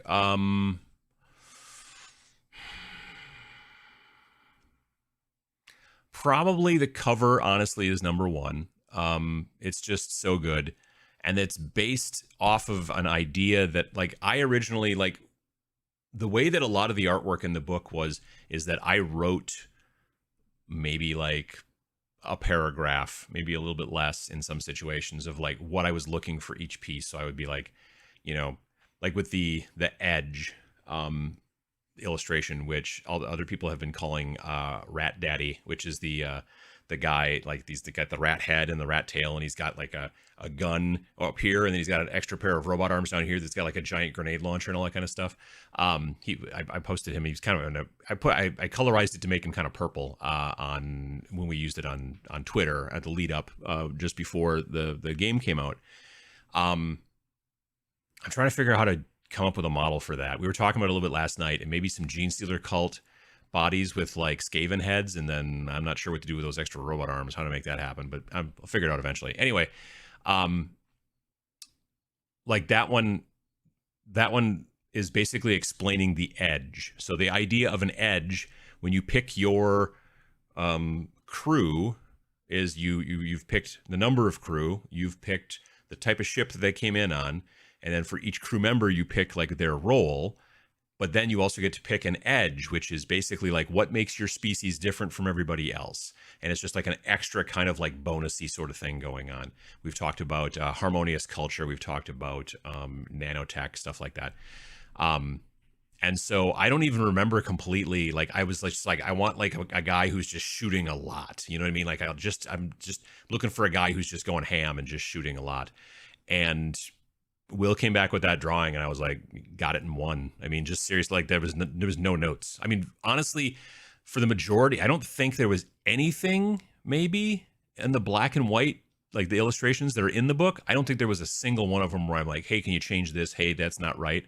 I think every time he would send me something, I'd be yep, done. The only notes were actually on the cover. And the only big deal was, and it wasn't even that big a deal, when he showed us a color thumbnail of the cover, that middle pillar in the middle there was an orange color, and then the spray paint logo was in green. And I was just like I love everything else that's going on here, but that color just is not quite. We want it to be darker a little bit. And so I messed around in Photoshop and then sent back his thumbnail to him. I'm like, what about these color combinations? He's like, okay, cool. And then also up in the top part of the page on the cover, there's like a little sticker that's the Snarling Badger logo, which I asked him if he could draw the little sticker up there. So that was literally about it. Now, when we did the cover, I did a sketch, and the idea originally was, instead of that pillar being in the middle, it was going to be like they were coming around a corner, and on the corner is where the logo was going to be spray painted on the wall, and they were going to be kind of coming around the corner and like checking around the corner. And I'd drawn something on my iPad and sent it to him, and then he basically kind of changed it to have that pillar there so that the people could be more in the middle, because otherwise they would have all been bunched up on one side of the cover. So it was the smart move. And as soon as he sent us that, he did initially, like I said, just a very simple color, like thumbnail kind of sketch. And we were like, yes, that exactly. And then, except for the color change and all that kind of stuff. And then after that, he just, yeah. So he's been super great to work with, and it's been very cool. Will this be shipped to Italy too? Yeah, you can purchase it today. If you go to Space Station Zero Game, as the zero the word, not zero the number, spacestationzerogame.com, or you could just go to snarlingbadger.com and then go from there. But yeah, it's print on demand. So if you're in Italy, it'll actually get printed in the UK and then shipped to you in Italy. So it'll be not as expensive as if it was shipped from the United States. So there's that too. And if you buy the print version, there's an option. There's like 3 options. There's the buy the PDF only. There's buy print only, which I wish we could get rid of, but it doesn't seem to be able to get rid of in the thing. And then there's also the buy print and get the PDF for free version. So you get them both as a bundle. So I planned to airbrush a model this morning, but then discovered that the color I needed was all dried up. Well, that's no fun. Similar to the magic of dry brushing with a makeup brush, have you ever tried detailing highlighting with disposable eyeliner makeup brush? Works with like Wonder, and you can buy a pack of 100 for up to $7. No, I have not. Disposable eyeliner makeup brush. No, I don't think I have. No. I should look into that though. It's a good idea. I need to buy some like just the right kind of kitchen sponge. I need to go and like look at the kitchen sponge department at my local apothecary or whatever. Anyway, I need to go look at get the right kind of kitchen, because like the normal kind of foam that I use, which is the stuff that either is like pick and pluck foam that you hold on to, like from, let's say, like a battle foam bag or something like that, or whatever.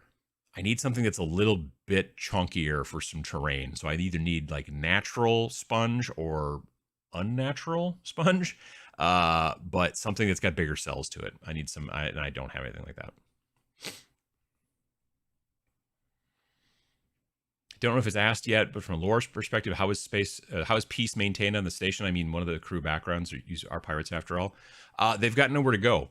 So the whole concept about the space station is not that people came here on purpose. The concept of the game is that you are a race of whatever, or you're a species of whatever, or whatever the deal is. You're a group of people, space truckers, soldiers, medical people, and you're just making a jump from point A to point B, which you've done hundreds of times before, and you don't end up at point B. You end up someplace you've never been. No one who's lived in your entire species has ever been here. It's in the literal middle of nowhere, billions and billions of light years of nothing, not a rock, not a dust cloud, nothing. And there is nothing there except for this one giant space station that you popped out like right next to when you came out of warp or whatever. And so all the people that are on that space station all ended up here in the same way. And they can all understand each other, which doesn't make any sense, but it's a mystery. But yeah, and so they're stuck on the space station, so there's no place to go. Like, I guess you could, and technically, you can play the game adversarially. So if your crew and your friend's crew want to fight against each other, you can play that way, just not in the normal campaign of like the 24 missions. And 24 missions, it's not meaning that you play mission 1, then mission 2, then mission 3. It's a branching narrative. So you play mission 1, and then maybe you end up playing mission like, or challenge. They're called challenges. Maybe you then play challenge 5, and then you go to some, and so then if you want to play again, you would be going potentially in a different direction. So you have replayability. But if you're going to be playing a skirmish adversarial game, is what we've been calling it, adversarial, then there are 6 different kind of scenarios, and then you just fight against each other. Because maybe sometimes you do get somebody unscrupulous or whatever who've decided to get into a battle inside the space station. But for the most part, it's just everyone's just sort of sitting around not knowing where to go or what to do. But they have food because a lot of them, their ships show up with like replicators and stuff like that from Star Trek, so they can turn, you know, garbage into garbanzo beans or whatever. And so they're not really, because it's significantly, you know, sci-fi enough, they're not particularly hurting for provisions. And a lot of them are just like, well, you know, some people went out to go exploring and they never came back, so we're going to stay here. And we figured out how to make booze. So, you know, we got that going for us. But your crew has decided, no, we're not going to die of alcohol, you know, poisoning. We're going to go out and we're going to go out and die of something else and try to find our way back home. So that's kind of the point of the game.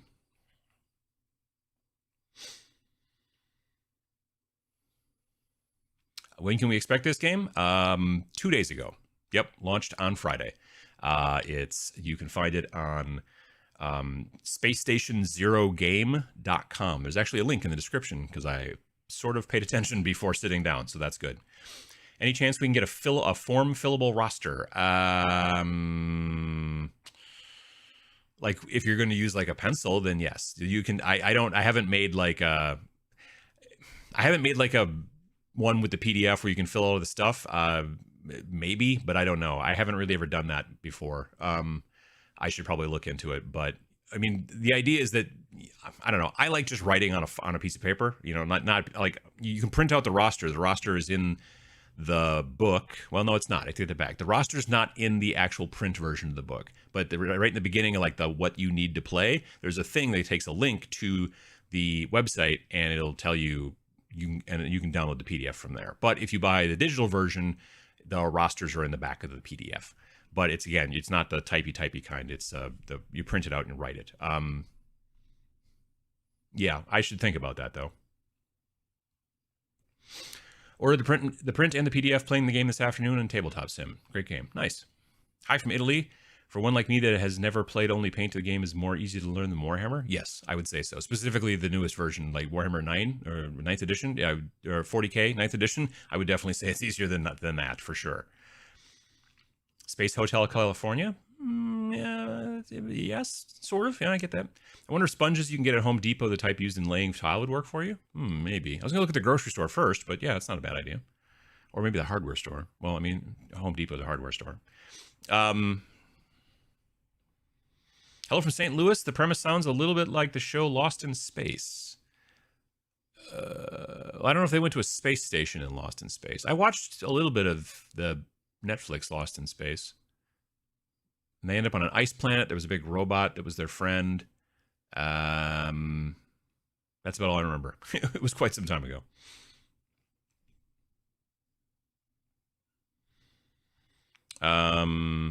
I'm headed for the crew. I'm headed for is science ship with parasites. Ooh, that sounds like fun. Is there a demo scenario to get friends hooked? I would start with challenge 1. Yeah, I mean, you kind of want to go in that direction, but yeah.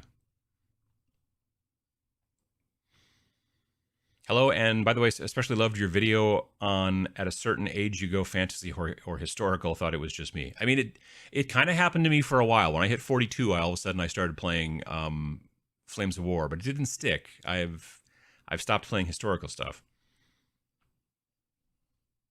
Just bought my first army from eBay. What's the best, easiest way to strip the old paint from them? If you can find this stuff called LA's Totally Awesome, like LA, like Los Angeles, like L.A. You know, LA's Totally Awesome is this bright yellow fluid that is, it works great for stripping minis. It's what I use these days. If they are metal minis, you could use like isopropyl alcohol or even, I mean, kind of rougher stuff, but there's certain things that you might use that'll strip the paint real great, but it'll also melt the plastic. So if they're plastic minis, you want to be something a little bit more careful. LA's Totally Awesome, if you can find it, is really good.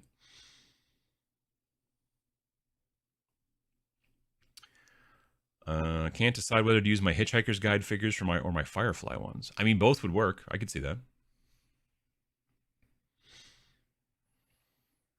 Castrol Super Clean or Purple Power, also LA's Totally Awesome, works as well. Yeah, I used to use the Super Clean stuff, which is purple. It used to be. I don't know if is Castrol still own it. They used to when I first started using it. It was known as Castrol. Anyway, they're super clean. But now I think it's just super clean. Like I don't know if they bought themselves out or I don't know what. But yeah, bought about 5 bottles based on recommendations. Probably better airbrushed. You're not talking about LA's totally awesome. I thought you were for a second, but I'm like, I wouldn't airbrush that on stuff. That seems like a bad idea. Dollar Tree has LA's. Yeah, I've picked it up at dollar stores before. Yep. But yeah, the that yellow stuff from LA's totally awesome has stripped metal fine cast. I've stripped fine cast with it and it worked just fine. I mean, it was still a fine cast model underneath, so that's kind of a downside. But other than that, it was fine. Yeah. So like I said, it was a good trip. We went, like I said, I left just after the stream on Friday. I was on Twitch until 1 p.m. I was on the road by 2. I got to Miniac's office studio probably around 6, just before 6:30. And then we hung out there, and then we drove over to Miniac's house just so I could park my car, and then we were in Ninjon's truck. It was the 4 of us at that point. It was John and Vince and me and Scott in the back seat. And then we drove to John's house, which, like I said, is about an hour away. And then we stayed there, but we went and got barbecue at this place called Smoke that was pretty tasty. It was very nice. And then we came back and just kind of hung out, and like I said, they started painting stuff, and I was, I mean, they're all like really good painters, and I'm a painter, and I didn't bring any of my stuff, and I'm kind of fussy about what I paint with. I don't know. So I was tired, really tired. So I basically just sort of sat there and just sort of played video games for a while, and we all talked and whatever and hung out. And like I said, around 2 a.m. we went to sleep. John's got a massive dog who is very slobbery, very nice dog named Argus. And he's got a very large cat too named Dobby, who I liked as well. What happened then? Then we got up, like I said, in the morning, and then we went to grab some breakfast at a Quick Trip because we were still in the Midwest, so you can catch a Quick Trip. And I introduced John to the they have this kind of breakfast sandwich that's got a waffle on each side for the bun, so it's kind of like a McGriddle but like different, and that's pretty good. And then we ended up at this place in St. Paul called The Source, which is this massive game store, and we kind of walked around there for a while. And no, it's not within arm's reach. The only thing that I bought there was this new model, kind of a vampire dude for Age of Sigmar. I forget his name. Like they were like, oh wow, because originally like there's a book that comes out as well, and the thought was that maybe it comes with the book, but it turns out you could buy it separately, and it's kind of a cool sculpt. But I kind of don't like the head, so I'm going to probably do something different with it and probably make it weird. Maybe give it a robot head. I think that'd be fun. I don't know. We'll see. That's the only thing I bought otherwise, but they had lots of stuff. It was great. They did not have my brushes in stock, but they still had 1 tube of Sam's brushes in stock. But I was like, oh, they don't carry my brushes. And then John was like, oh, they were here a couple weeks ago. So yeah, they just must have sold out. I'm like, well, that's good. But yeah, they had Monument, they had Army Painter, they had GW, they had Vallejo. I don't think they had any other ones that I can think of off the top of my head. They didn't have anything else fancy. Turbo Dork, maybe they had Turbo Dork too. I don't remember. But yeah, no, it was a cool place. And then after that, like I said, we came back to the studio. We had some awesome gyros from this place called the Naughty Greek. I had a gyro that was a pork gyro instead of like lamb and beef, which is the standard. And it also had fries in it, and I'm like, well, because I thought I was going to get fries with it, but I was like, well, I didn't get any fries. And then I opened up the gyro and I'm like, oh, there are the fries. They were so good. It was a very good gyro. Yeah, anyway, so that was fun. And then, like I said, I did the podcast with John and Scott. And like I said, that'll come out not in the next Trapped Under Plastic. The next Trapped Under Plastic will be Vince. They interview Vince, and then the one after that will be them interviewing me, from what I understand. And then we did the live stream. And then as soon as the live stream was done, I got in the car and drove 4 hours plus back home. And then I went to sleep, and now here I am. You can tell I was tired, and I didn't notice that till this morning, because I don't know what the heck this title is. Our new game. I think I meant to say our next new game, or I don't know what I was typing there, but I'm gonna leave it, because I was, like I said, I was plumb tuckered. So yeah, I don't know what happened there. You have fantasy, now sci-fi. Without revealing the next project, which genres are you considering next? I mean, there's all kinds of different things. We've talked about, like, I don't know that I necessarily say that Rain and Hell is fantasy per se. I mean, really, if you get down to the actual brass tacks of what the word means, all of the games that we make are fantasy because they're all fantastical. I don't know if that actually means that, but let's say it does. Anyway, like, we may make a fantasy game at some point, with like more kind of swords and sorcery type things or whatever. We've got an idea about that at some point, but it's not what we're planning on the next game. We have not sat down and figured out our talking points for the next game yet. We do need to kind of do that. With Space Station Zero, which I'm finding it hard to say it because I've been talking about the game for so long without saying the title that when I say it, I feel like I'm screwing up. You know what I mean? But now it's okay because you can buy it. So yeah, that's something I'm trying to overcome. But the next game, which we already have kind of started working on a little bit, to some degree, though we will continue to support, like I said, we're going to do an FAQ in a little while for this game so that people can answer that, and we'll do blog posts, and I'll be doing some video content and all that kind of stuff. We don't particularly have any plans to do any kind of expansion on this game because we put the solo and co-op rules in right from the beginning this time. That's why the book is twice as thick as the other one. But it doesn't mean never say never. We may come up with like some sort of zine that we might do. There'll be like more of an expansion. I don't know. We'll figure it out. But for right now, we're working on next year's game because we're trying to make a game a year. And with the last game, we were like, oh, it's a sci-fi skirmish, solo and co-op. I mean, they were like talking points that we could use without spoiling the game. And we haven't really decided what those are yet for the next one. So we got to figure that out.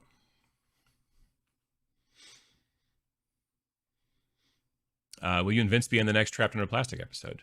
Well, technically we'll be on the next two, I think. Vince will be on the first one, and then I'll be on the second one.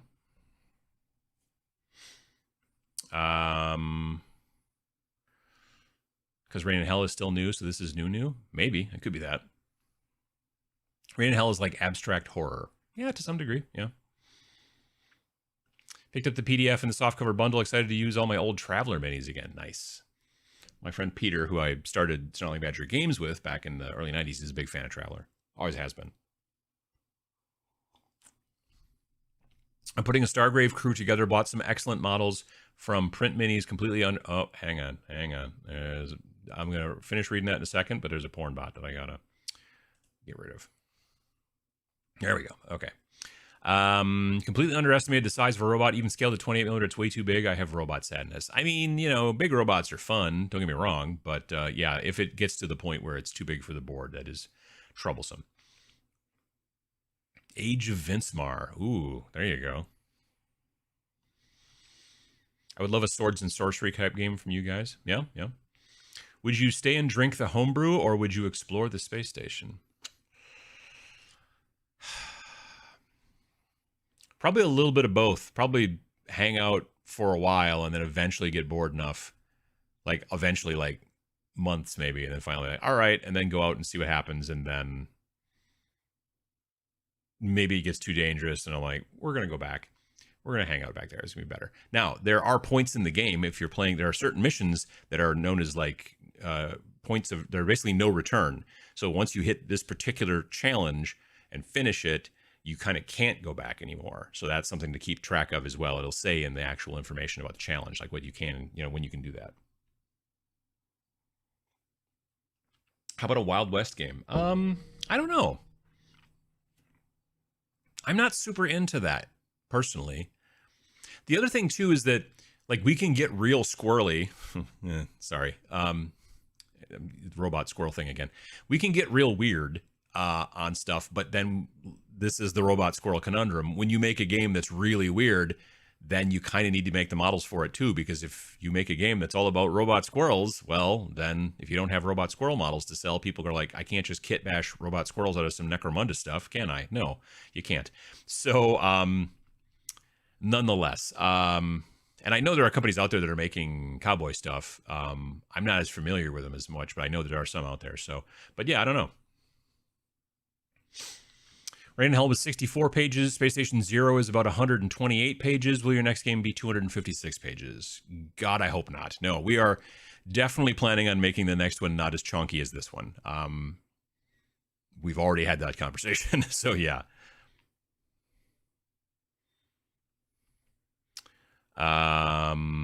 Let's see here. Pitch Space Station Zero to me. What's its selling point? What makes it unique? It is a game, it's solo and co-op. You don't need a ton of models. It's miniature agnostic, so you can use the miniatures that you like. It is a branching narrative campaign. So there's a mystery of like, how do we get back home? Why did we end up here? What's all going on here in this giant space station in the literal middle of nowhere?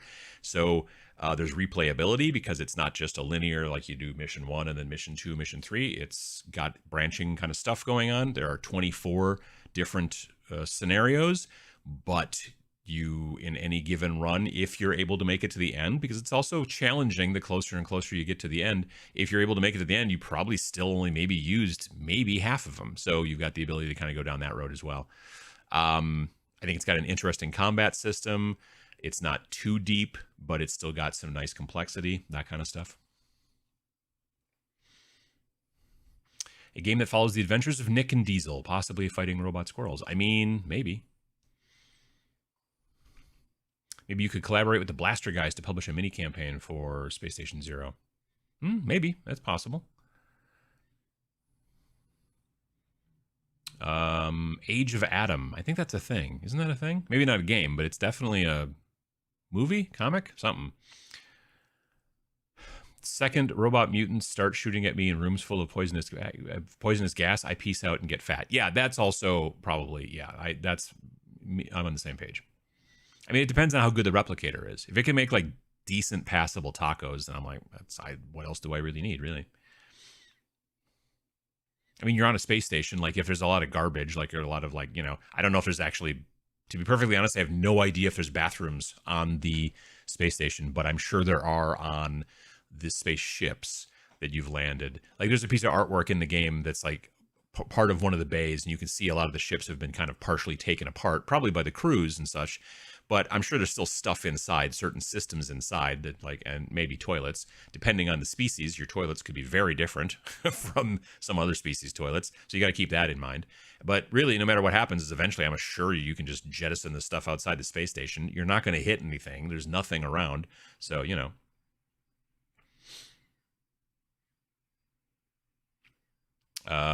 this game reminds me of cool 70s and 80s sci-fi heavy metal. Great stuff. Love the idea of zine updates you guys are doing at the punk rock way.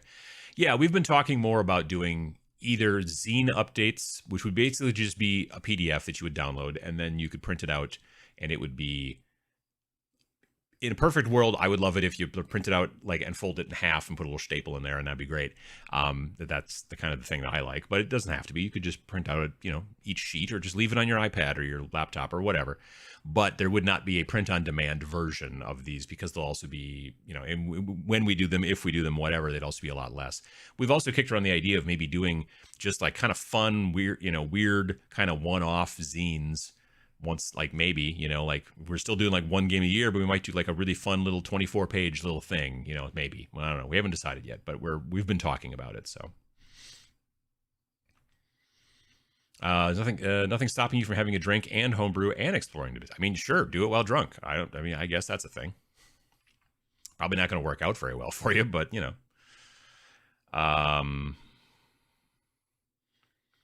let's see. The only good Wild West game is a wiki Wild West game. It's probably true. That's what you'd have to call it, I would think. Yeah. Get squirrely. Squirrel game confirmed. See, I told you that was not my intention.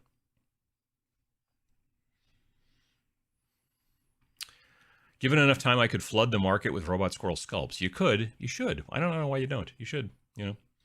How did you and Vince decide to use the even dice roll success system for Space Station Zero? That was a Vince thing. He's the one that generally does the mechanics. I will sometimes give him ideas, like, and it's partially why we work well together, because I'll be like with Rain in Hell, I was like, I like the concept of like reaching into the bag and pulling out a die, like in games like Bolt Action. That's how you do your activations in that. And there's a reason that you do it that way. But I'm like, but I don't want the mystery of pulling into a dice out of a bag. I want, because this is a game of basically a big giant fist fight amongst monsters, I want you to be able to see, and I want your opponent to be able to see kind of what's going on. And I was just sort of explaining this in vague terms. And there's a lot of hand waving, I'm sure. And then like a week or two later, then Vince comes back. He's like, I got this idea. And I was like, there you go. See, that's how we work together well. So I had very little input on the actual combat system in this game. I had, the other stuff, yes, but not so much with the combat system. That was basically him going, hey, I want to use D12s again, and this is kind of what I'm thinking about. And I was like, yeah, that's cool. I mean, it's not crazy unique, but really, what is in the world of tabletop gaming? Like, oh, well, we're gonna make it so you have to roll low. Like, well, okay, other companies have done that as well. Like, there's, you're using dice, you're using, probabilities, you're using, there's like, I mean, I felt like Malifaux when they're like, we're gonna do it with card flips, and you can kind of cheat the card flips. I'm like, that's very unique and interesting, and I dig that. But yeah, so it's a cool system, and I like it, and he likes it, and I think people have been digging it so far. But I didn't really have a ton to do. Like, we collaborate and work on the stuff for the writing of the game and all that jazz. And then once that gets done, then I start doing layout, and then we collaborate on, like, Vince will be like, well, like, this could be clearer. Maybe we need a box around this or something to draw this out and all that kind of stuff. But again, it's just like, I'm kind of taking point on all the design and art direction stuff, and he's taking more point on the mechanics and all that kind of stuff. But we also collaborate on both things all the time too. So it's been working out nice. I've been happy with it. North Star has injection molded plastic Wild West kits, so it must be a popular enough genre to support the expense. Huh, I did not know that. I've seen their Frostgrave stuff and their Stargrave stuff, but I didn't know they made cowboys. That's pretty cool. Will all your games be A, miniatures agnostic, B, small skirmish style? Would you make an actual RPG? Miniatures agnostic? Probably yes. We've had plenty of people going, you should really be making miniatures for these games. And it is a giant pain in the butt. And it's expensive, real expensive. Like, even if we just made STLs, we were talking to some people, and you're looking at probably the cheapest you're going to get someone to sculpt you a single figure is about $200 American, but it's usually closer to like $500, $600, $700 for something good. And that's 28 millimeter scale 3D printable.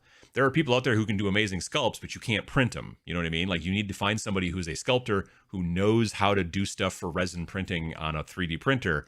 And that's another skill set on top of another skill set. So you need that. And then generally you either are just letting that sculptor go completely ham, or you're having to figure out a way. Like, some sculptors, you can give them like a mood board. And you can even use some certain apps or different programs to, like, if you were me, the art director, you can actually get like a stick figure kind of like app thing that can pose, and you like, I want to look kind of like this, and then the sculptor can kind of work off of that, and then they can see it from multiple angles, and that's helpful. But if you just go to a sculptor like I did with the art for this game, just went to Will with like a paragraph, it's real hard to get somebody to go, okay, cool, here's the sculpt, and then you're like, oh no, that's not what I meant at all.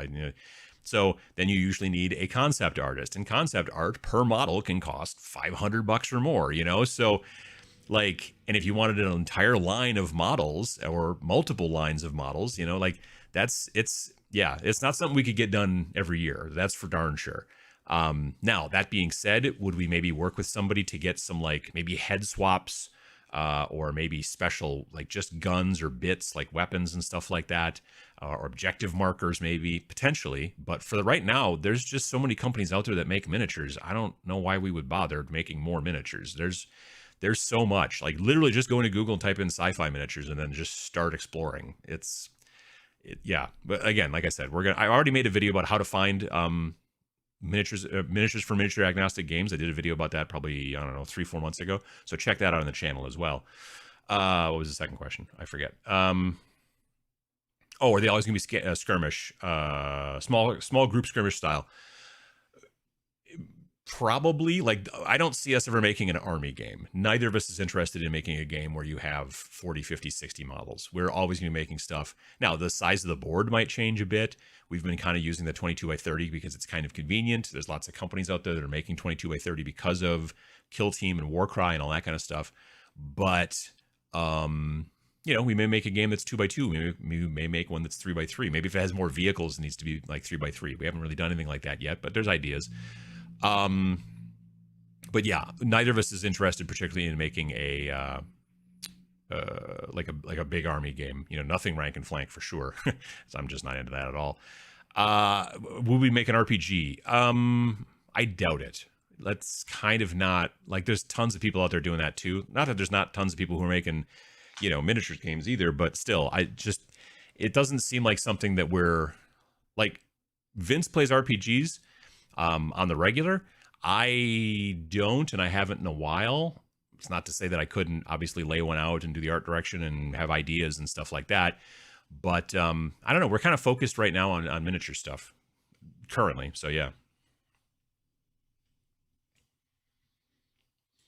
It would be cool to see Snarling Badger do a alternate history weird world war game and choose a weird jumping off point, and people could use historical minis and convert them. Yeah, I get that. Hey, look, it's Vince. It came from our early exploration into appropriate mechanics for the game that would... Oh, and then it's up. Then have the right feel. There you go. How you doing, Vince? Would the subtitle to Robot Squirrels be Let's Get Squirrely or This Game is Nuts? I think both, really. It would be Robot Squirrels or Let's Get Squirrely or This Game is Nuts. It's a little bit of a Rocky and Bullwinkle vibe to it at that point. If you're really old like me. Let's see here. Can you run Space Station Zero solo? Actually, that's the main way to run it. Yep, it's designed right away from the beginning to be played solo or co-op. If you want to play where you fight against your friends, that's actually a completely separate. It's in the rules, but it's not in the normal mission structure. There's like only 6 scenarios that allow you to play, adversarially. There's 24 different missions for the solo co-op, but again, it's branching narrative, so it's not like you play mission 1 and then mission 2 and mission 3. You get to the end of mission 1 and then you roll a die, and then you might get mission 4 or 5 or 6 or whatever, and then on other times when you finish, you don't roll a die, you get to pick and go, do I want to go to the scary hallway or the ice cream freezer, and then you go from there. So that's kind of the way that works. So where can one find said Space Station Zero? You can go to spacestationzerogame.com or just go to snarlingbadger.com, and then you click on the thing that says Space Station Zero, and it'll take you there, and then you can buy the PDF version or the print-on-demand version. But if you buy the print-on-demand version, there's also a bundle where you get the PDF as well, and the PDF is free then at that point. So you basically pay, the PDF is $13, and it's 124 pages or something like that. If you buy the print version, it is $18 plus shipping, and then it also comes with the PDF for free. So there you go. I thought the age of the atom was the 50s. Yeah, kind of.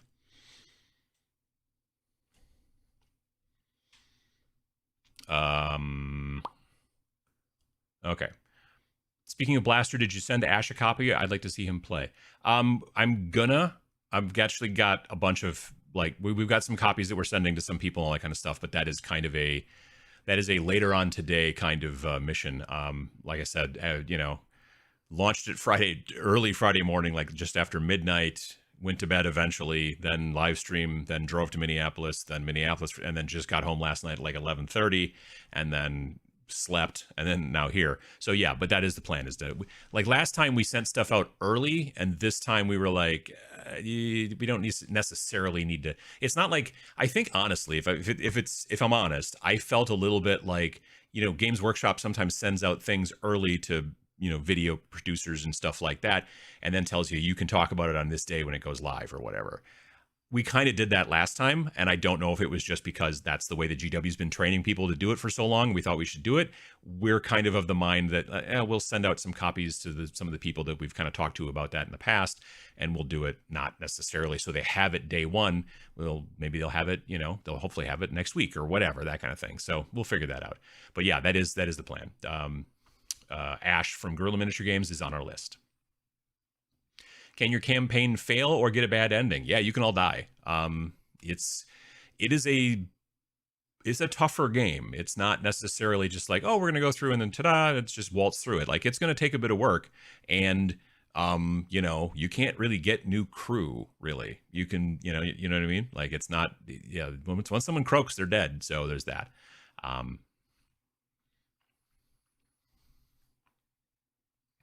Saw your mini report with Sam. Any thoughts on reactions with Warcry, or too soon to tell? Actually, we want to make a video now that this is launched.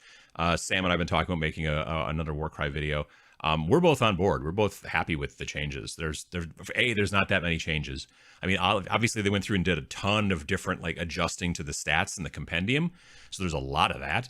But the main rules themselves, it's just been some tweaks here and there. That reaction thing has been added in, which we both really like. So yeah, we're actually quite happy with the new Warcry, and so I'm looking forward to. We're gonna make a video. I'm looking forward to talking about it. Just that alone, playing it as well. I'm looking forward to it. So that'll be great. So if the Space Station Zero replicators can make dice, miniatures, and train, then we're set. Yeah, that's not you're not wrong. Exactly. Like, that's the thing. They can make all kinds of different things depending on how their replicator technology works or whatever. You're in it seems like it's a very safe space where you've ended up there, and it's just that there's no way to ever get home. Like, there's just, like, the ships that you showed up on that got there by accident, or is it accident, if you decided, okay, we've determined with our sensors that's the closest star, your entire crew would be dead before you even got 0.1% to that star at the maximum capacity of your engines. It's just it's the literal middle of nowhere. Let's see here. Would the co-op mode be suitable to play with my 10-year-old? Yeah, I think so. I don't think it's, if your 10-year-old is understanding gaming and has been handling some of that stuff, I think so. My buddies and I make zines, so we have super long zine stapler. Perfect. Oh, I love those. Yeah, I've got one too. It's like literally right over there. But yeah. Do not jettison the poop. The poop will orbit the station. That's how you get a poop belt. I mean, you're not wrong. Are you guys more interested in trying Heartbreaker style games, or would you rather keep it more original? Honestly, I didn't even not know what a Heartbreaker was until about maybe a year ago. Like, whenever Space Weirdos came out and it was called a skirmish Heartbreaker, I was like, what the heck is a Heartbreaker? And then I read in there and it explained what a Heartbreaker was, and I was like, oh, now I know. So for those of you that don't know, a Heartbreaker is when a designer takes a game that they loved, but there was like these parts that they wanted to fix, and then they just fix it.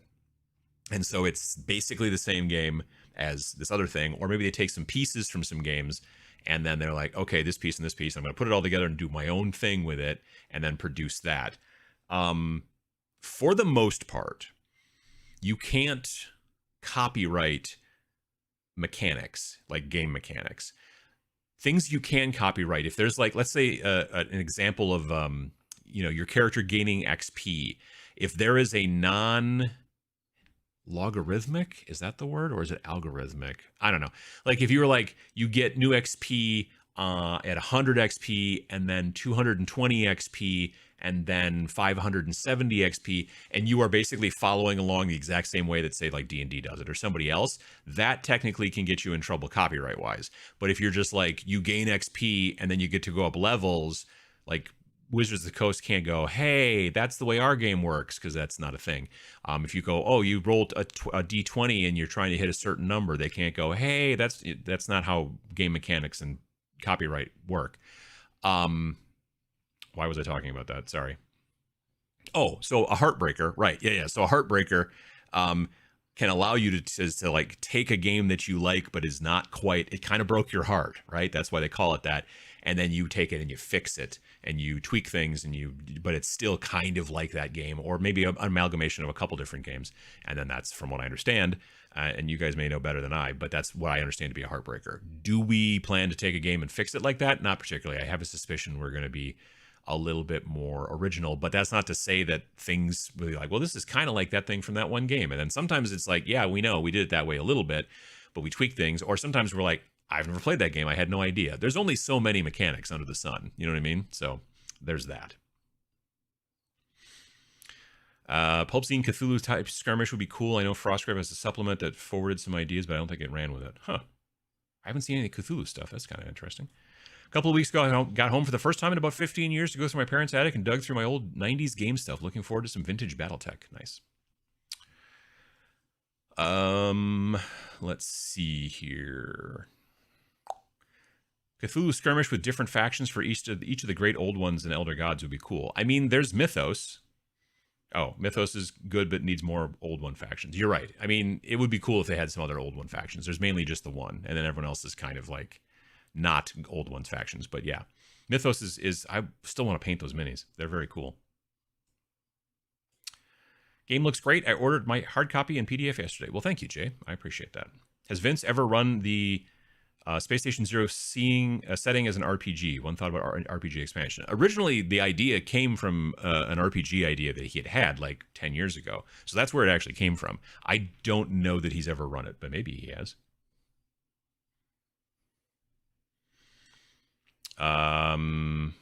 I could have sculpted a Nick Raimondo with a robot squirrel helmet if you only asked. I mean, I like the one that you sculpted already. He's got a fez. That's pretty cool. I like that a lot. Sea Dog Game Studios charges $60 an hour for sculpting. It's got to take some time, right? Like, I mean, there's got to definitely be some. For my sculpting work, I have a daughter. She's a natural. Nice. Are you very concerned about health when resin printing? Have you found a safe, low-odor resin that you recommend? I have not gotten into it. I have drilled a hole in my house, and that was as far as I've gotten so far, because then I went hardcore into game layout mode, so I haven't had the chance. But my plan is that now that the game is out, I mean, we're going to be supporting it and marketing and doing stuff like that, but it's going to be far less than, you know, the lead up to launch. So I'll be able to, I've got to find a good table to be able to fit in there. But yeah, and then I'll be able to hopefully get things set up. I was actually having a couple of conversations with John, with Ninjon, because he's been doing a lot of 3D printing as well. And so he was kind of giving me some tips and ideas. And so I'm looking forward to that. It's going to be fun. Is there any guidance on creating your own scenarios or running Space Station Zero with a DM? I don't know what DM so much. The only benefit to doing that would be that you could maybe even hide a little bit more of what's going on in the mission from the players by not read. Like, because if you're playing but you're solo, you read the mission, and the thing is that there are spots in some of the challenges, the scenarios, the missions, whatever, where you have like, you know, when this happens, go to this page and read number 12 or whatever. And in the back of the book, there's a section that says, warning, don't read this unless you've been directed to come here. Otherwise, you're going to spoil the surprise. Not the surprise, the mystery and whatnot. So there are certain parts where you've got that and you flip to the back and you look at it and you go, oh, okay. But even if you were to have a DM or whatever, a GM, a game master, just like kind of read it to you, but then not read through the entire scenario, that might be a little bit more spooky or whatever. So there's that. But otherwise, there's not really a necessity to do so.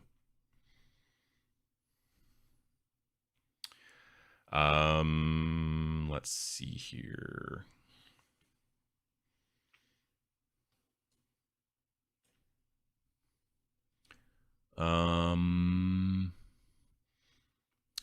AVS wants Vince to do hobby cheating on space bases. There you go. The new scenery from Galadark would be nice. Yeah, we talked about that quite a bit. It came up in a couple of different places, but yeah, I think that the new terrain for the new kill team stuff might work actually quite well.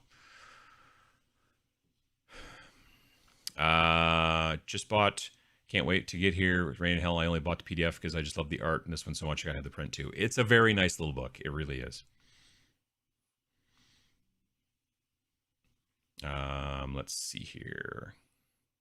I love my zine stapler, and I haven't even used it. I'm so close to finishing my first game, and I bought it, and I'm doing all the art myself. It's taking longer than I thought. Yeah, art is always it's a tough part. Could the players take their ship out of the hangar and re-enter a different section of the ship through a different airlock? Vince says that the station guides you into Dock 0. The other docks aren't operable. Or maybe they were a long time ago. But yes, that's kind of the way. You end up in the one that they bring you into because the other ones are all closed. Are custom fees calculated at checkout? I live in Costa Rica.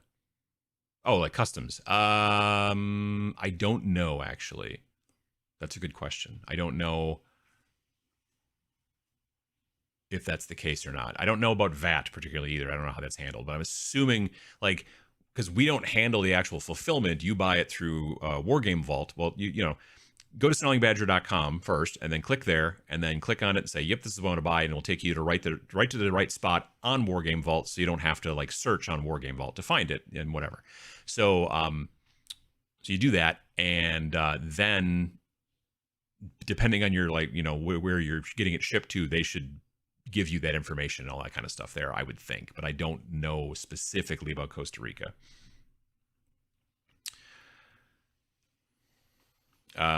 Vince, Tyler, and Tom indulge in heartbreaker brainstorming every Wednesday. You're not wrong. That's true. All right. Well, folks, it's a little after 11 already, actually, and so I want to thank everybody for coming by today. I appreciate all the questions and comments and stuff like that about Space Station Zero. Again, if you're interested, there's a link down in the description. You can go to spacestationzerogame.com or just go to snarlingbadger.com and you'll find it. It's been great to get it out finally in the wild, and you know, we're looking forward to people doing battle reports or having fun with it or posting pictures and stuff like that. I'm going to be working on crews right after I get back from Nova. While I'm at Nova, maybe I'll pick something up. The Bits guy will be there, so maybe I'll find some cool stuff at his place. That's something to look forward to. All right. Again, if you're at the Nova Open coming up in DC like next week or this week, good Lord. Yeah, starting on Thursday, Vince and I will be there. And on Saturday, we're doing a thing, I think at 4:30. But if you go look on their website and look at their events, you'll find us, and maybe we'll see you there. So thanks to everybody for coming by and hanging out today, and I'm looking forward to I'll be streaming again on tomorrow night at Twitch, so I'll see you there 7 p.m. Central if you're interested. All right, well, you guys have a good rest of your day, and we'll see